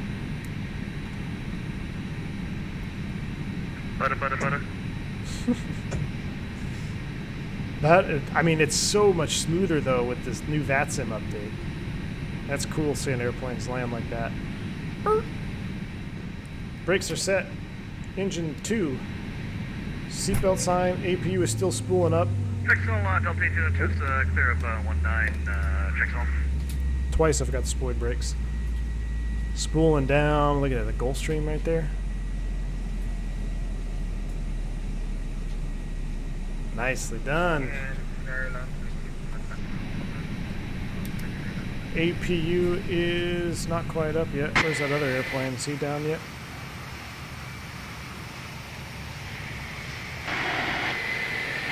Still out on final. APU's available. Number 1.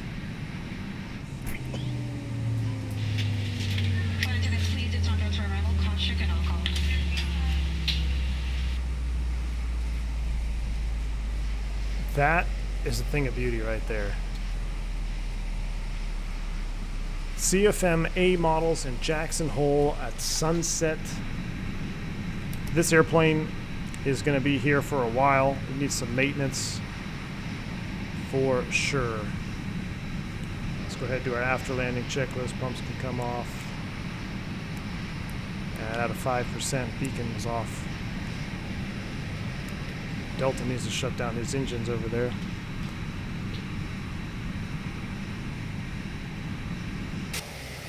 Alright, let's watch this other landing because this is pretty fun. And then we'll do a replay of our own and get out of here. Alright, so we have another Airbus coming in. No pressure. I'm sitting on the 1,000-footers. We were definitely a little bit long. We touched down probably the second to last stripe, maybe a little bit after it. But we had so much energy coming in over the numbers. So much energy coming in over the numbers. Let's get that tune going for this guy.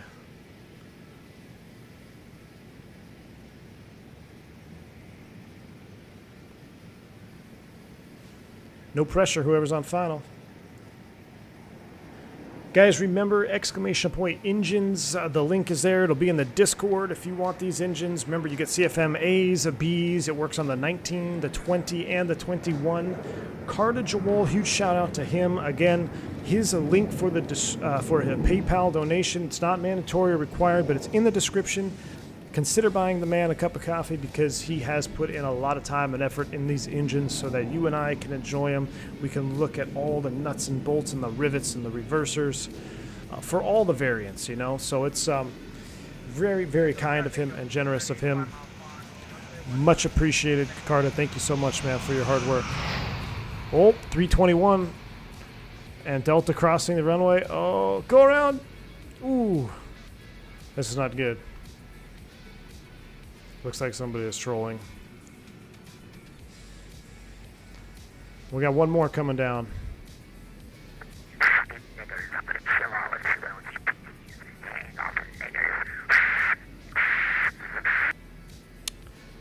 Well,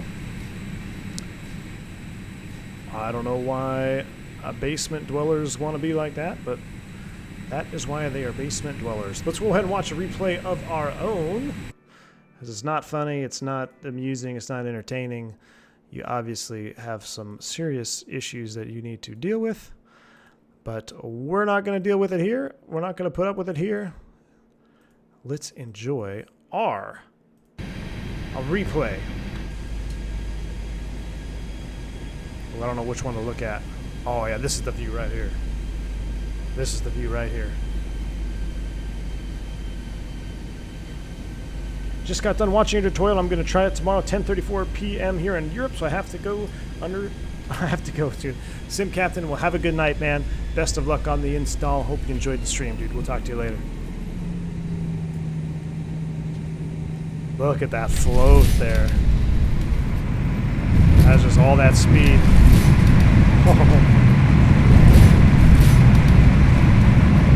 Right when they open up, right here. I like watching this in slow-mo. Just freaking sweet.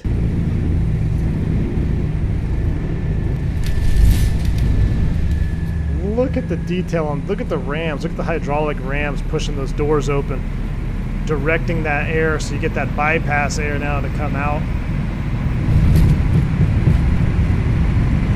That is cool. That is cool. Let's watch one over the numbers, watch a few more, and we are getting out of here.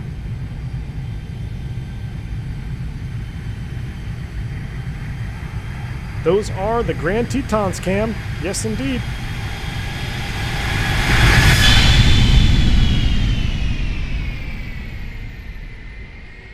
Look at that, just holding it. It's like, you gotta set it down, gotta set it down. Down firm. Down firm at the end there. Wasn't too bad though. That's one thing you got to be careful of if you're correcting for ice, or even if you're just correcting for a wind. Maybe you're landing somewhere where the winds are really gusty. If you have a lot of extra speed on your VAT, if you're ahead of the power curve coming over the numbers, you don't have to wait for that retard call out. You may want to pull that power out early over the numbers if you already have all that energy. We had plenty of energy coming down. We had excess energy. That's why I pulled them early. That's a technique. That's something you should be aware of if you're landing somewhere where it's windy or gusty, or maybe there's snow on the runway and you have excess speed for ice, but a shorter runway. Things we could manage, right? We could manage when we pull those thrust levers to idle. All right, guys, I'm gonna wrap it up. Well, that one definitely didn't require. That wasn't that hard. Look at that A model, though. Look at that A model. Look at that screenshot. I'm just screenshotting that engine because that is freaking sweet. I get so excited with stuff like this. Guys, I hope you enjoyed the stream. Carda, thanks again for your engine mods. Everybody else hanging out with me in chat today. I apologize for starting the stream 2 hours early. I don't know what that was all about, but we will be back tomorrow, most likely, with a multi-cruise stream in Pero of Bhutan. So until then, guys, have a wonderful rest of your night. I will see you soon. I'm V1. Stay safe, stay healthy. See ya!